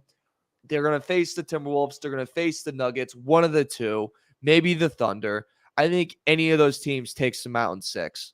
And that's, I think, not even a hot take. I think that's just a pretty solid known thing, is that in 6 games, LeBron's out. He's at home in Cancun eating chips, watching the rest of the playoffs. My dude Chris just popped in. He asked something I was already going to ask you, so let's go and get to it. You and I, about 5 weeks ago when we started this, about the time Karl Anthony Towns went down, both said we thought the Timberwolves were in trouble. We thought we were going to see them drop down the standings a little bit. Here we are multiple weeks later. Not only have they not, they're 8-2 in their last 10. They're 37-13 in teams again, or in games against teams out of the West. They are currently tied for first with the Denver defending damn champion Nuggets right now. Were we wrong about Minnesota? Because Big Cat is coming back in time for the playoffs, and they're going to catch the 1 seed, which means they're likely going to get the winner or the lowest seed out of the play-in in round 1. Man, everything's coming up aces for the Timberwolves right now. Yeah, and I feel like an idiot, Rob, because I just really underappreciated and didn't really understand the type of competitor and player Anthony Edwards is. Cat went out, and then Anthony Edwards goes, I'm going to take this personal. I'm going to carry this team. And he did that in every single way. I wasn't really familiar with your game. Thank you, Alonzo. Perfect timing. That's great. That was me, son. That was me. I'll take your compliment. Thank you very much. I was great producing. All right. But yeah, look, the intensity he brings on both sides of the floor, the way he takes over games, the way he just gets in this mode where he wants to attack and just keep attacking you. I will say this, if they won 8 of the last 10 and it's not against the best teams, I would say, you have the Bulls in there that they lost, which is a bad loss, but they, whooped on the Raptors, who are a high school team right now, and then beat the Wizards barely, who are just, I guess, playing for who knows what, but they're playing hard. But at the same time, Cat comes back. Cat was always weakness on defense. The defense got stronger. This Timberwolves team, I think right now I'm pretty comfortable in saying is the team that stands in front of the Denver Nuggets. Like, that's a team, if the Denver Nuggets were like, I don't want to play against, it's them. They do not want any part of the Minnesota Timberwolves. They said it last year. I think this year too, Rob. And you correct me if I'm wrong. I just think they're the only team that stands there and goes, come to Minnesota, I dare you. All right, one more out of the West before we flip over to the Eastern Conference. Give me a team. Let's go 4 through 8 because we talked 9 and 10 already. Clippers, Mavericks, Pelicans, Suns, Kings. Give me the team out of that group of teams that you think goes on a surprise playoff run. He did it with Brunson as his sidekick. What can he do with a guy that has an NBA championship that hit one of the biggest NBA shots, who's having like his best year off the court in terms of no distractions? It's the Mavs right now with Kyrie Irving. I think just the way they have been playing, these triple doubles that he puts up, these 40-point games that he puts up, it is unbelievable what Luka's doing. He's unguardable. You heard even LeBron James say that with JJ Redick. He's unguardable. I think that team is a team that's going to ruffle some feathers and kind of do a good playoff run. I was a believer in the Clippers, and then right now I'm just like, I hate the teams out that go, I could just turn it on. I could just turn it on wherever I can. Shut up. You're not Michael Jordan. Like, I hate that. It pisses me off. I'm close with the Pelicans. I just don't know about BI and his whole situation. But if we see Mean Zion, I call him Mean Zion. When he gets that look and he actually like cares and he wants to win the game, they get Mean Zion. I think they're in that mix too. But I think by far it's Mavs. Suns, get out of here. I think someone's going to get hurt and they're done. Just like yeah, no, I honestly don't have an issue with any of that. So let's move over to the East. I mean, at this point, Boston has run away with his conference. They're 14 games up. They are incredible, 35-3 at the house, and every series will go through Beantown. The East goes through Beantown. So let's look down the rest of the list, and let's start with Milwaukee. Giannis Antetokounmpo goes down last night with a non-contact calf injury. The good news is, just broke a few minutes ago, that it is not an Achilles issue. His Achilles is entirely intact, so it is just a strain of the calf muscle. Do not have a timeline yet on when Giannis Antetokounmpo might be back. The Bucks, however, have a bigger handicap to deal with, and his name is Doc Rivers. It is, and that's a tough one to overcome. I will say, I was watching the game last night, and they put Pat Bev in the starting lineup, and he actually did this with the Bulls too last year, so give credit to Pat Bev. Dude, it was a whole different energy with that team. Whole different energy, whole different attitude, and they played hard. They played physical. They were on this losing spree that beforehand, I was like, this is actually a huge problem. They lost to the Knicks. They lost to the Raptors, the Grizzlies, and the Wizards. Holy crap, those are not good teams. Those teams will lose to UConn. Not really, but you get what I mean. And then they come out against Boston. It's like, all right, they have a chip on their shoulder. They're like pissed off. They're playing mad. Giannis obviously goes down. And like you said, he turns out he's going to be okay. Probably, I'm going to guess, like 2 weeks or give him off. I don't see a way anyone stops Boston. I just really, really don't. But the only thing I worry about is if you're the Bucks, you got to try to survive the first round if Giannis isn't back soon enough, because that first round could be the Sixers and that first round could be the Heat. Both are your kryptonite. So if there's a bet right now of Bucks not making it past the first round, I would smack it. I would take it right away, because if Sixers or the Heat right now, I would take 1,000 times over than the Milwaukee Bucks. All right, looking down the rest, everybody we work with that's based up in New York City, whether it's Nick Costos or Cody Decker or anybody, they are all in on the New York Knicks, and I can't figure out if this is because that's a New York team and everybody from New York thinks everything about New York is the greatest thing on planet Earth, or if the Knicks are really good. They are 1 game behind Milwaukee, but there is a clutter from them all the way down to the 8-seeded Miami Heat before another big drop-off down to Chicago and Atlanta in the bottom 2 play-in spots. Is this team going to do anything, or are you and I, going to be laughing at all of our New York colleagues when the Knicks get bounced early? Oh, we'll be laughing. It's like we're going to be on laughing gas, Rob. We'll be laughing. It's going to be so fun. I'm looking forward to it. I have a buddy that I text every day that every time I see a bad play or something stupid that Tibbs does, like last night, he only dressed 8 guys. 8 guys. He dressed 8 guys last night against the Chicago Bulls. Not like a serious contender playoff team against the Chicago Bulls. He dressed 8 guys. That is not a good idea. That is 46 minutes, by the way, for Josh Hart. That is 35 minutes played by OG, who hasn't been healthy this year. And you're going to play him 35 minutes? And we're 2 weeks away from the playoffs? You think that's a good idea, buddy? They're going to fall apart. They're going to – Jalen Brunson again, 42 minutes last night. Tibbs is going to overplay his guys once again. Look, I love Jalen Brunson. He's a great offensive player. Guess what happens on the defensive floor? He gets hunted. He's going to get hunted in the playoffs. Every team's going to do it. It's not going to work. It's going to happen. They don't have Randall. That's the second scoring option. That hurts. Yeah, Mitch Robinson back. Awesome. Guess what? Kobe White attacked the rim last night on him multiple times and finished with ease. What the hell is going to happen versus a better team? What the hell is going to happen when, they face the Magic, who are a pretty big team? What happens when they face the Pacers right now, who are one of the best offensive teams that play pretty fast? Rob, I'm not a believer in the Knicks. I will laugh at them. I will mock them to the day I die, and mock that stupid gift that they had when they beat the Hawks in game 2 of the year.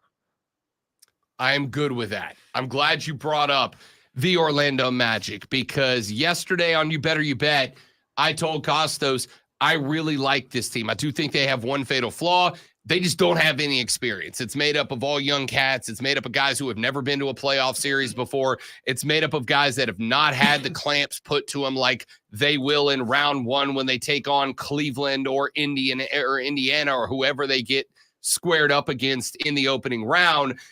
But in terms of talent, if this team can find more consistent guard play somewhere, I think Orlando is a potential shock team out of the East.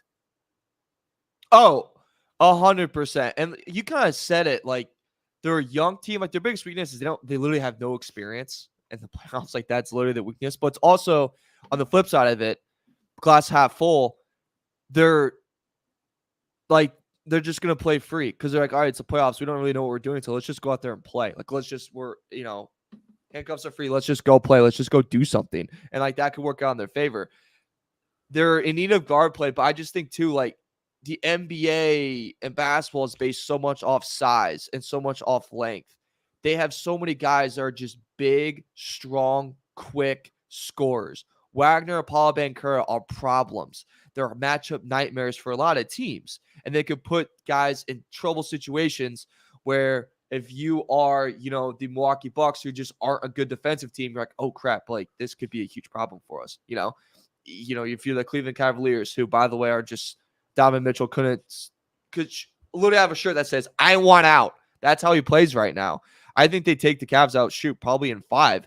But I just think the matchups that they have, the guard plays a weakness, but like just all strength and all length around them, they could annoy a lot of teams. I think they're going to be the annoying team this year. And then next year, they're a serious contender. They're going to do what the Thunder did. All right, last one, and then we got to get up out of here. We have gone 1, 2, 3, 4, 5, 6, 7, because honestly, as much as I love Espo, as much as he's a phenomenal coach, I don't think this Heat is the Heat team of old. Sorry about it. I don't believe the Bulls and the Hawks either.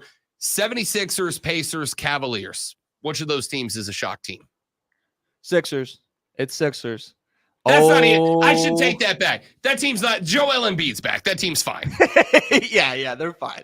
And Nick Nurse, very smart defensive coach. Like they're going to be fine. The other team maybe I would watch out for is, remember what we saw about with the Spurs in the play-in? Like not the play-in, the in-season. Do you remember that? Yep. Or Carlisle. I have experience. If you had to give me a chance of those teams, Rob, like I think the Spurs can shock some people. Tyrese Halliburton finds his 3-point shot. They play fast. They play quick. The only problem is their defense is non-existent.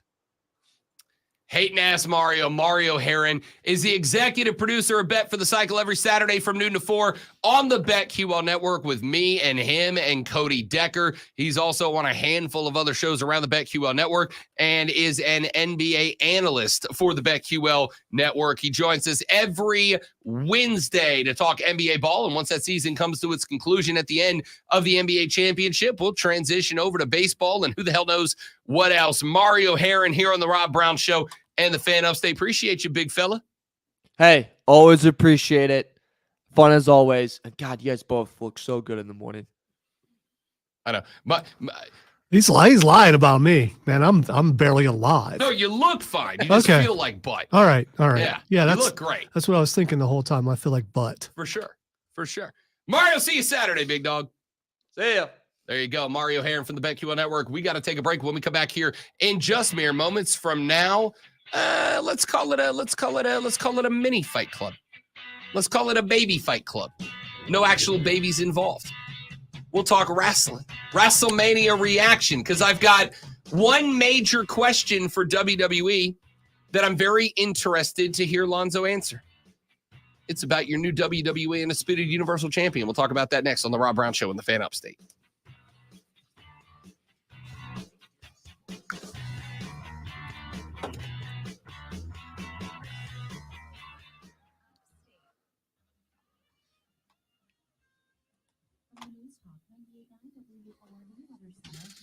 My ears hurt.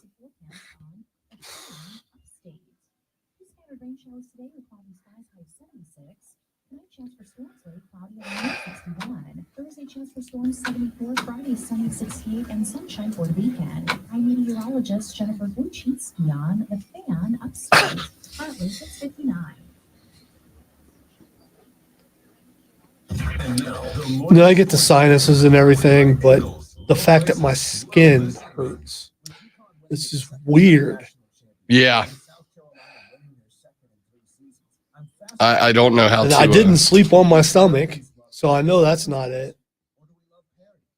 With resources being overwhelmingly gathered by just a few schools at the top, dynasties are inevitable. There's a reason why. Maybe the cat clawed me and I didn't know.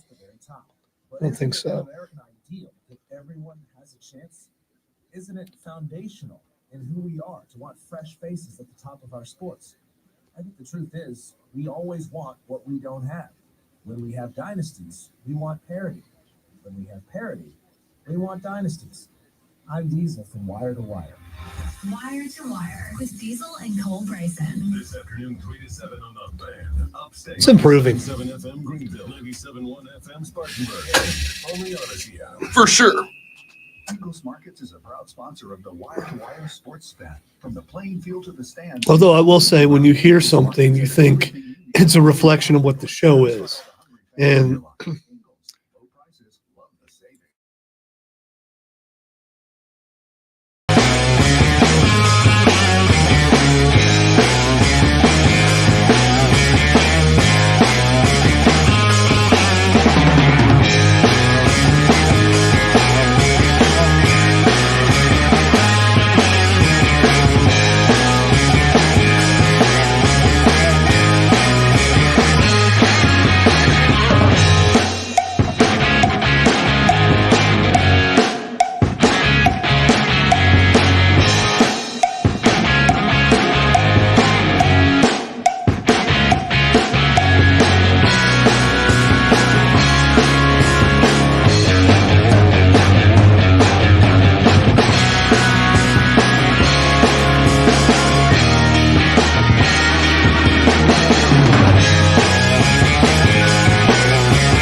Was that the best WrestleMania ever? it's up there. It's for up me, there. for But was sure. it the best WrestleMania ever? It's my favorite ending so far. I'm going to be honest. And I'm 30 old enough that I've seen them all. 30 is all. I'm not saying it's better. 30 is always going to be my favorite, but I was also in the building. Yeah, I mean that helps.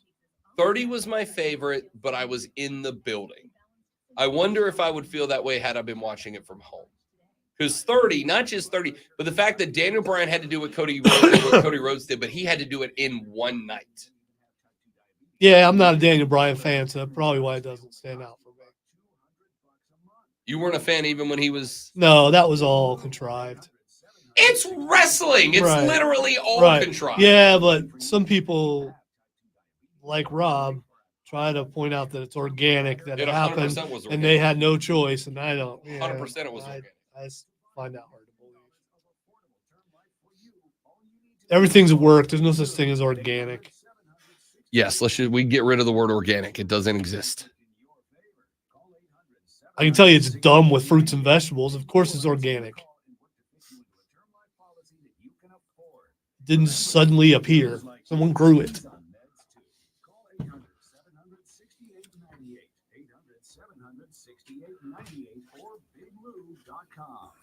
Can't wait to hear what's next on Wire to Wire with Cole and Diesel.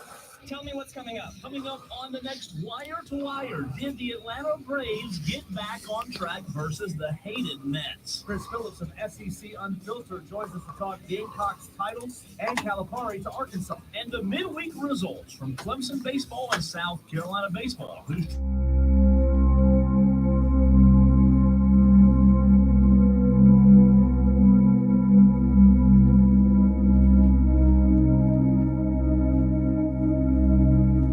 I was just curious. All right, let's do a baby fight club. No actual babies included.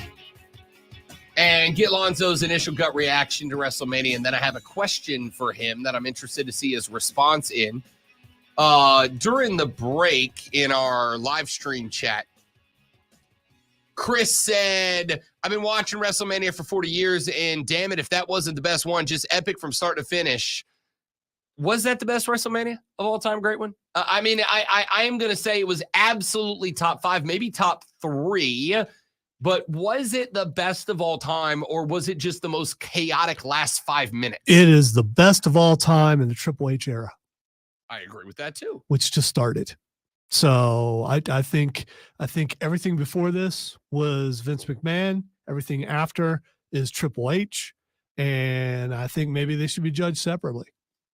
So I will say, starting off an era, which is supposedly what this is, not bad. Starting with the new intro, love the new intro. Sure, the new intro is great. So this is the first WrestleMania, just like it was the first Hall of Fame that Triple H picked everybody. This is the first WrestleMania that he is been completely in charge of the thing. And so this is the beginning of a new era. So now I would not judge this WrestleMania with other ones. I'm going to judge the next one that Triple H does. Well, first off, you're no fun. Second off, I will. I'm sorry for putting thought into the question. You're doing the opposite. You're like, I'm not going to think about it. I'm gonna the best for the next. No, I'm not. I didn't think about that till just now. But this is the first one technically of the Triple H era. But it's the 40th one overall. Where does it stack against the previous 39? Oh, it's definitely up there. Okay. But I think you've got to put it separate because it's two different eras. It really is. McMahon had his hand in everything before, and he doesn't now. And from camera angles to everything else, this supposedly was all Triple H, and I think you could tell. I do as well. I still think it's fair to compare it to WrestleMania's gone by and see how it stacks up against how it used to be as a prognosticator of where it's going. But we'll put that to the side. When you're so excited about what just happened to the point where you can't wait for the next one. Like, what is it going to be next year? It's not, it's going to be another one of those. Yeah, we can pick that. We can pick that. We can pick that. No, we have no idea in a lot of cases of how this thing's going to go. And I love that. That's awesome. Oh, for the record, I'm absolutely not facing the wall. I'm not even going to be close to the wall. I haven't even checked. because don't need to waste time doing I've mine. been too sick. Dude, with that many picks, it could be within one pick that can make you face the wall. I missed. You were correct. And if it is, it will only be because of friend of the show, Gunther, who was an emotional, sentimental pick. I got everything else right, including I should get bonus points for the cash-in call. I got everything right. I didn't miss a match with the exception of Gunther Sammy. It's the only one I missed. I don't think you did perfect like what you just said, but we'll see. I missed one on the WrestleMania card. Okay, we'll see. I missed one match. We'll see. All right, so here's what I'll go with. Saturday was okay. Sami Zayn Gunther was good. The tag match was good, if not predictable. All right, now as far as okay Sammy and Gunther, you wasn't surprised when he hit the mat. When he hit the mat for the third time, I was like, wow, they actually did it. No, I'll tell you they what. actually did it. I realized something halfway through the match that did not click with me when we did Fight Club selections on Thursday. It was Rocky. Bro, Sami Zayn was Rocky. Yeah. It was literally the movie Rocky. Yeah. It was Chad Gable as Mick. Yeah, and Rocky Sammy didn't. as Rocky. Rocky didn't win the first time. He didn't win the first fight. Right, but they told the saga of Rocky within the match. He got knocked down, probably should have lost, had him fight back, had him hulk up, had him come back and beat the evil foreigner on home territory in Philly. I should have seen that Thursday when we were picked. It was literally Rocky. We know Gunther said in this very room, we know he has his sights higher. I mean, he enjoyed his title run for sure. But he needs to be in contention for one of those belts. I'm glad you brought that up because that leads me to my next point or my next question. I will start with this. Drew, Punk, Damian, and whoever they decide, probably somebody from Judgment Day going after Damian next. I'm excited about that. I think the cash in was wins for everybody. It was a win for Drew because now he gets to be even more unhinged. His promo on Raw, first time out since then, I thought was really well done. I love that character. I love it sets Punk up to just be a jackass to Drew McIntyre for a couple of months until he's ready to wrestle again. I think it allows you to finally do something with Damian that's got more weight than an R-Truth program, as much as we love friend of the show, Ron R-Truth Killings. Let me talk to you about Cody for just a second. I think he's going to be a boring champion. I think he's going to be a boring champion, and here's why. So you need a heel as a champion. No. I need a compelling face. Last night or Monday night, when they brought him out, two things happened. First off, Cody said, let me tell you my why. And he showed his kid. I don't care. Oh, I'm fighting for my kid. I don't care. You know who else is fighting for a kid? It's Heath freaking Slater. He was fighting for like 9 kids, and he didn't go crazy over. So, all right? So this is personal because you don't like children. No. We all know that. So It's not. What Yeah. I'm saying is what made Cody compelling was he's doing this for Dusty Rhodes, the American Dream. He's doing this to get over on Roman, who he got screwed by so many times. All of these things were a classic underdog babyface story, and he's completed that story. That story's in the books. What makes him a compelling champion moving forward? What is the reason I'm going to be drawn to Cody Rhodes? What is the reason that Cody Rhodes is going to be a guy that makes me go, I got to tune in Monday? Because right now, unless they find a phenomenal heel to fill in, and what did they auto do? Number 1 contenders match with Drew, who lost, Bronson Reed, Jay Yeet Uso, and Ricochet.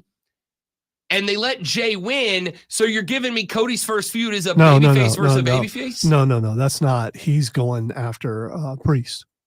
Oh, I thought it was for Cody's belt. No, it's for Priest. Also, I'm not going to lie. I half-assed Raw because I had watched so much wrestling this weekend. Yeah. Either way, who do you send after him to make him compelling? Because Cody's first promo was boring as hell to me. All right. Speaking of boring, Roman Reigns boring until he had a Paul Heyman. Roman Reigns boring until he gathered his entire family around him.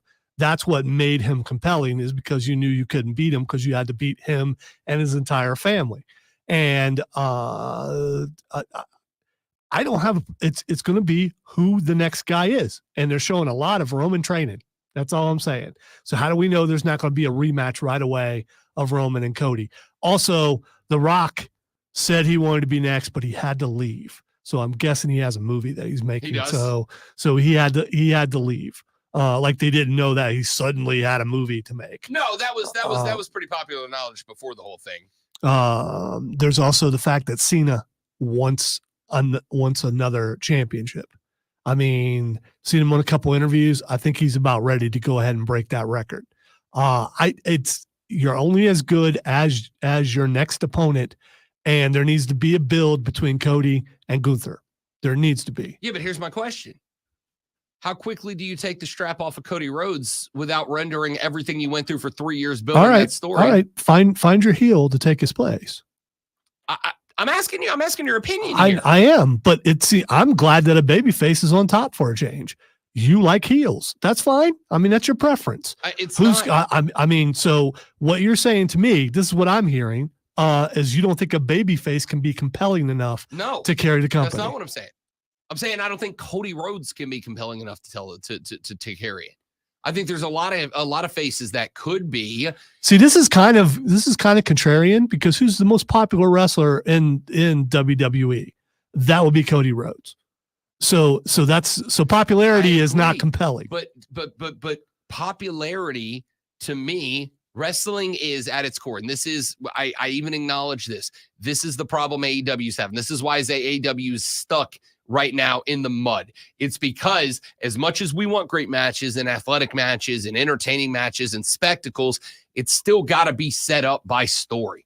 And Cody Rhodes spent 2 years telling this story of the underdog who, is fighting for his name and fighting for a legacy and fighting uphill odds and fighting against an army by himself and all that. And that's all well and good. But now he's done that. We talked about the Avengers Assemble moment. What happens after Cap knocks off Thanos? The movie's over. All right. So all this being said, who should be champion then?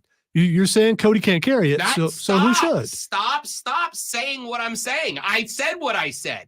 I right now am concerned that Cody's going to be boring. I didn't say unstrap him. I didn't say we need a heel. I didn't say any of the things you said I said. All I've said is, how is Cody going to be compelling? Because right now, I, as fantasy booker Rob Brown, am having a real hard time coming up with a way that I can take him from that story and transition him into another story that keeps it compelling. How do I do that? I agree with you. It's about building up somebody else. But if I send out Cena, is Cena Cody? First off, if Cena comes out, he's hotter than Cody Rhodes. I think within one promo. Second off, if you send out Cena against Cody Rhodes, you take away the thing that makes Cena great, which is smack talking the opponent. Cena can't do it till like late in the year, by the way. He's cutting a movie too, isn't he? He's making Peacemaker season 2. Yeah. So it's not him. Here's my fear. Let's say it's a Jey Uso. It's not Jey Uso, but let's say it's a Jey Uso. I think Jey goes over Cody in popularity, like immediately. I don't know. Honestly, you can't use Drew McIntyre because he's caught up with Punk right now. Yes, Gunther would be my selection for sure. And I think it's the problem. I think Gunther talks and performs circles around Cody Rhodes. And just about, I don't know. I think they're fairly even. I will say, I think it's Jacob Fatu just signed with the WWE, which is another Uso brother. So why not have that guy right away come in and just start jumping Cody all over the place? Because vengeance for the bloodline, which is a great story. Because is the bloodline just done? They're just done. He had a loss. He's no longer champion. Are they done? I think I actually like that concept. I like that idea. I think you risk fans going, oh God, it's another bloodline story. Like we just finished one. Are we going to turn around and do this exact same story? That was compelling for you and Cody is not. I mean, I don't. All right, let me ask you the same question. What would you do? I just admitted. I don't know. I was on with the Tap Bats and Touchdowns pod yesterday, and we had this conversation. That's why I wanted to bring it up here. I don't know. The best I've got so far, and Bully Rod just showed up and said, Cody's got to do something against all the monsters with something. Listen, if you want to tell the story of I got to prove myself against the best names. Like, okay, that's pretty standard wrestling. I don't have an issue with that. But who do you have him go over Gunther? And if so, why did you take the greatest Intercontinental Championship run of all time off the waist of Gunther, give it to Sami Zayn, to then turn around and have him lose to the very first babyface that he faces? I think you're killing Gunther. All right, here's the thing, and I think a lot of people do this. You expect the next thing to be equal or greater than what you just saw. This is by far one of the best storylines we've seen in maybe a decade. You're probably not going to top that right away. So there's probably going to be some coasting for a little while, because how do you top what he just toppled arguably one of the greatest champions of all time? I don't disagree. How do you top that? Do you have to top it? Do you have to go one level higher than what you just did? I don't need him to top it. I don't even need him to match it. But if you came out like you did, like you had Cody do at the end of WrestleMania, and you opened the show with, and Paul Heyman said during his Hall of Fame speech, if you are selling me on the corners turned, it's the Paul Levesque era now, I can't have the first champ be a snoozer. And I'm not saying he's going to be, just so we're clear. This is not me prognosticating that Cody Rhodes is going to be a boring champion.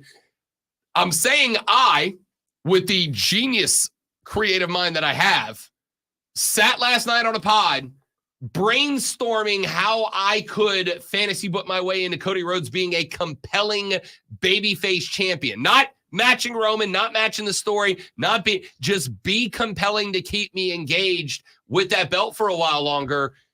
And I was having a real tough time coming up with it. I trust in a new creative team that they'll be able to do that. I just do. And I think there might be some coasting. There might be some buildup. You're not going to get that major thing right away because they're going to take their time. Were you not shocked when The Undertaker came out? Did they not shock you with a couple of things? We're going to find out. We don't even know who's going to be on what show because the draft's in 2 weeks. Sure. And things are going to, Monday night, they had a couple NXT people on there Dragunov was on the show. I never saw that coming. So we'll see what happens as far as that goes when they move everybody around, when they move all the pieces around, which is basically starting a new season. So they're going to coast for 2 weeks. And then the draft's going to happen. Then they'll start building. It's like new player mode on for sure. Listen, on your video game. You're right. You're right. And again, I think you, just like when you have a show, you have what they call the cool off match, which is you have a great match somewhere in the middle of the card, and then you send out a couple of mid-carders to just go out there and wrestle and let the crowd cool off a little bit so that you can ramp the energy back up later. I think you're in the cool off portion right now of you just had Cody go through all this. Let's let everything cool down before we ramp up the next story. And I think the 2 weeks before the draft is a great time for that. But even if you let me choose from the SmackDown roster right now, do you have Cody via monster moment? And if so, who's that monster where you don't take somebody else's credibility away? Is it Gunther? Because again, if you have him lose the Intercontinental event, then turn around and lose a second match. Sheamus is coming back. Please be heel Sheamus. Please be heel Sheamus. Please be heel Sheamus. Please be Mohawk Sheamus. Probably will be. Sheamus. So there's your guy right there for now. For the record, I actually don't hate that. Sheamus can put on a good program with anybody. All right, just some thoughts. We come back, we ask what the X is going on, and we get out of here on the Rob Brown Show in the Fan Upstate.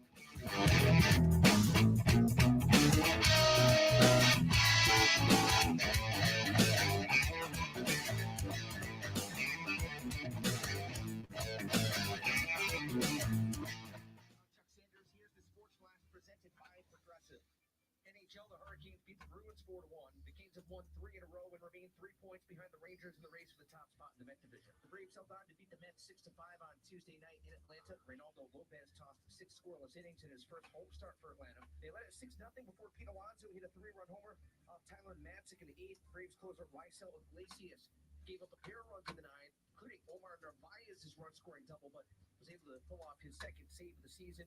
He struck out Pete Alonso with a runner on to end the game. college baseball on Tuesday. South Carolina edged number 13 North Carolina 2-1. Tim and Mary beat number 7 Duke 4-2. In 7 innings, number 9 East Carolina shut out Elon 12-0. South Carolina upset number 2 Clemson 9-5. Bundle auto and hold features for and save with Progressive. Download the Odyssey app, search the Fan Upstate, and listen anywhere on your phone. I'm Chuck Sanders, that's the sports flash of the Fan Upstate. If you're drowning in IRS to pay, then you need to take advantage of special IRS tax programs that are available and free yourself from IRS collection efforts once and for all. Due to the financial hardship, Well, there went all my energy. But at least I had enough for that. An open phone line has been established by Community Tax for consumers to call and see if they qualify. Take down this number or store it in your cell phone, but call the Community Tax Helpline at 800-254-4574. If you owe back taxes to the IRS and cannot afford to pay them back, or even if you have years of unfiled tax returns, there's no need to fear anymore. But you have to call the Community Tax Helpline today at 800-254-4574 for the help that you need. Don't take on the IRS alone. It can attack your wages, savings, pension, home, and even your Social Security check. Call 800-254-4574 for your free consultation and to see if you qualify. That's 800-254-4574. And by the way, them splitting the tag team belts, didn't see that coming either. Because there's no mention they were going to do that, and suddenly I was doing Pulse and I had it on. I looked, was like, oh, okay. I was sitting there like, did I miss where they said it was going to be a 2-belt match? I don't think they ever said that. So, and that broken ladder, and the refs are going, don't use that ladder, don't use that ladder, and he's looking at him like, I'll use it anyway. And then finally he realized what they were saying. Yeah, I mean, it accidentally made him look like a butthole though, and that was cool. I mean, the way that thing was bowing though, that could have really hurt somebody. Mm-hmm.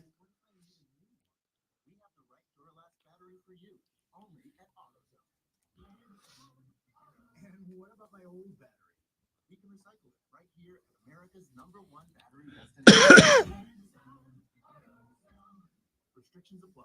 If you're looking for the most epic place on earth, let's start at the base of a massive waterfall. Then trek through the thick jungle. Then climb to the peak of a snowy mountaintop. Then once you get there, keep going. Because with intelligent 4x4 and 7 drive modes and a Nissan Pathfinder, the search is the real adventure. Available feature. Intelligent 4x4 cannot prevent collisions or provide enhanced traction in all conditions. Always monitor traffic and weather conditions. If you need bold banners to boost your business, but you're on a budget, think Staples. Posters, flyers, signs, and menus for less? Think Staples. Staples can print anything you need to move your business forward. Now at Staples, save $50 on your print purchase of $150 or more. Same-day service available on hundreds of items if you order by noon. And all backed by Staples' Print Perfect guarantee. So it's done right or it's printed again free. Staples, your local print and marketing expert. N61, visit staples.com/print for details. Hey, I got a question for you. You hate bending over to put on your shoes? Wish you just put them on standing or sitting without ever having to touch them? If so, then I have the shoes for you. Introducing new hands-free Skechers Slip-ins. With new Skechers Slip-ins, you just step in and off you go. You don't even need to lace up. So how do Skechers Slip-ins work? Who knows? Maybe Uncle Howdy comes back and challenges him. There was a clip recorded by somebody with a cell phone in the arena on Monday where a promo that was on the Tron started playing, stopped playing, there was static. Like a second of Uncle Howdy's music played, there was a laugh, and then it went back to the promo. Well, they at the end of Bray's thing, they show Uncle Howdy. So, and I didn't read anything during the Hall of Fame stuff, but the fact that they did it in the arena at Raw, which is exactly how they started doing Fiend stuff. All right, time to ask Rob what the X is going on, and he'll let us know. The first thing that's Xing is Gene Hackman. Hackman! Now, I don't know if Gene Hackman is trending because it's his birthday, but the other day, somebody posted a video of a very clearly elderly Gene Hackman walking around like a gas station, and he does not look great. Yeah, and he's trending because people are making fun of that because he's 93 years old. I mean, what's he doing out unattended, by the way? But I mean, He's a little stooped and his hair is gone and all that kind of stuff. But yeah, I mean, stop making fun of that. People get old. It's unfortunate, but it happens. I would agree with that. I will say this. Do you know what movie I saw 3-4 weeks ago for the first time? The Quick and the Dead. You ever seen The Quick and the Dead? I've seen bits and pieces of it, but yeah, I mean, I'm aware of the movie. The Quick and the Dead, I watched it the other day for the first time. I don't even remember where it was that I watched. This was a movie from like the mid-90s. Had Sharon Stone in it, right? Sharon Stone, And, a very young Leonardo I was gonna DiCaprio. say, yeah. Russell Crowe was in it. It was like a who's who of people that would be way more famous down the line. And he was the bad guy. And he was an incredible bad guy in that Western. Like very terrifyingly believable. All right. Speaking of bad guys, Jack Perry is Xing. Dude, I got to say Jack Perry's doing a good job right now. Because I can't tell if Jack Perry is a great heel or an actual crap person. So you don't know about tonight? No, it's tonight. They put this out during WrestleMania, trying to steal some headlines. Sure. They're supposedly going to air the backstage of. Here's what I'll say. You put yourself into a corner. You better release the actual video. This better not be. I've seen a thing where Tony Khan said that they never will say they're going to do something and not do it. They better, because I'll tell you what's going to happen. If you have people that, and I'm one of them, that are going to say, I'm changing my plans to watch this. If we tune in to get their actual side of it with the footage, if I tune in and it turns out to be like a dumb joke, if I tune in and it's like the Bucks and they put up a parody video where somebody else is playing the role of Punk and they're like, oh, it's a dramatic reenactment, I'm going to be furious. I'm going to be mad because this is a really big deal that could literally have changed the trajectory of not one, but both companies. So you better pay this off legitimately, which I don't ever say about wrestling until it comes to stuff like this. All right. The next thing that's Xing is Fallout. No idea why it's trending. All Are we right. getting a new one? The Fallout TV series. Oh, that's right. Which was supposed to debut tomorrow. They moved it back a day. It actually debuts today at 6 p.m. on Prime. So am I going to need, because listen, my experience with Fallout is very, very limited. I played Fallout Vegas for a while when I had a roommate that owned it back in the day. I enjoyed it, but I didn't really get like super far into the game. I tried Fallout 4 very briefly with Lonzo. No, that was 76. So I tried Fallout 76, that's the one that's set in Boston, right? Yeah. I was pretty pumped about that because I'm a No, big actually, Boston guy. Fallout 4 was in Boston. I think Fallout 4. Yeah, 76, the one that you came and that was 76. That's actually in Virginia. Okay. Yeah. I tried both of them then, and the only problem I ever had was like it gets too deep into the crafting element, which is not my favorite thing, and it just drove me away. Do you think I'm going to need to have more Fallout experience to enjoy the TV show? Because I'll definitely give the TV show a try. No, I think there's going to be some inside jokes that you might not get. Sure. But just from the trailer, it looks like they'll explain the whole thing. I'll give it a shot. The Halo series, I love it. It's so good. I watched season 1. I haven't watched season 2 yet. I love it. All right, kids, that's it for us. I appreciate y'all being here. Have a great rest of your day. Don't drink and drive. I'll punch you in the face. We'll see you back here tomorrow to do it all over again, but better on the Rob Brown Show and the Fan Upstate later. Yeah!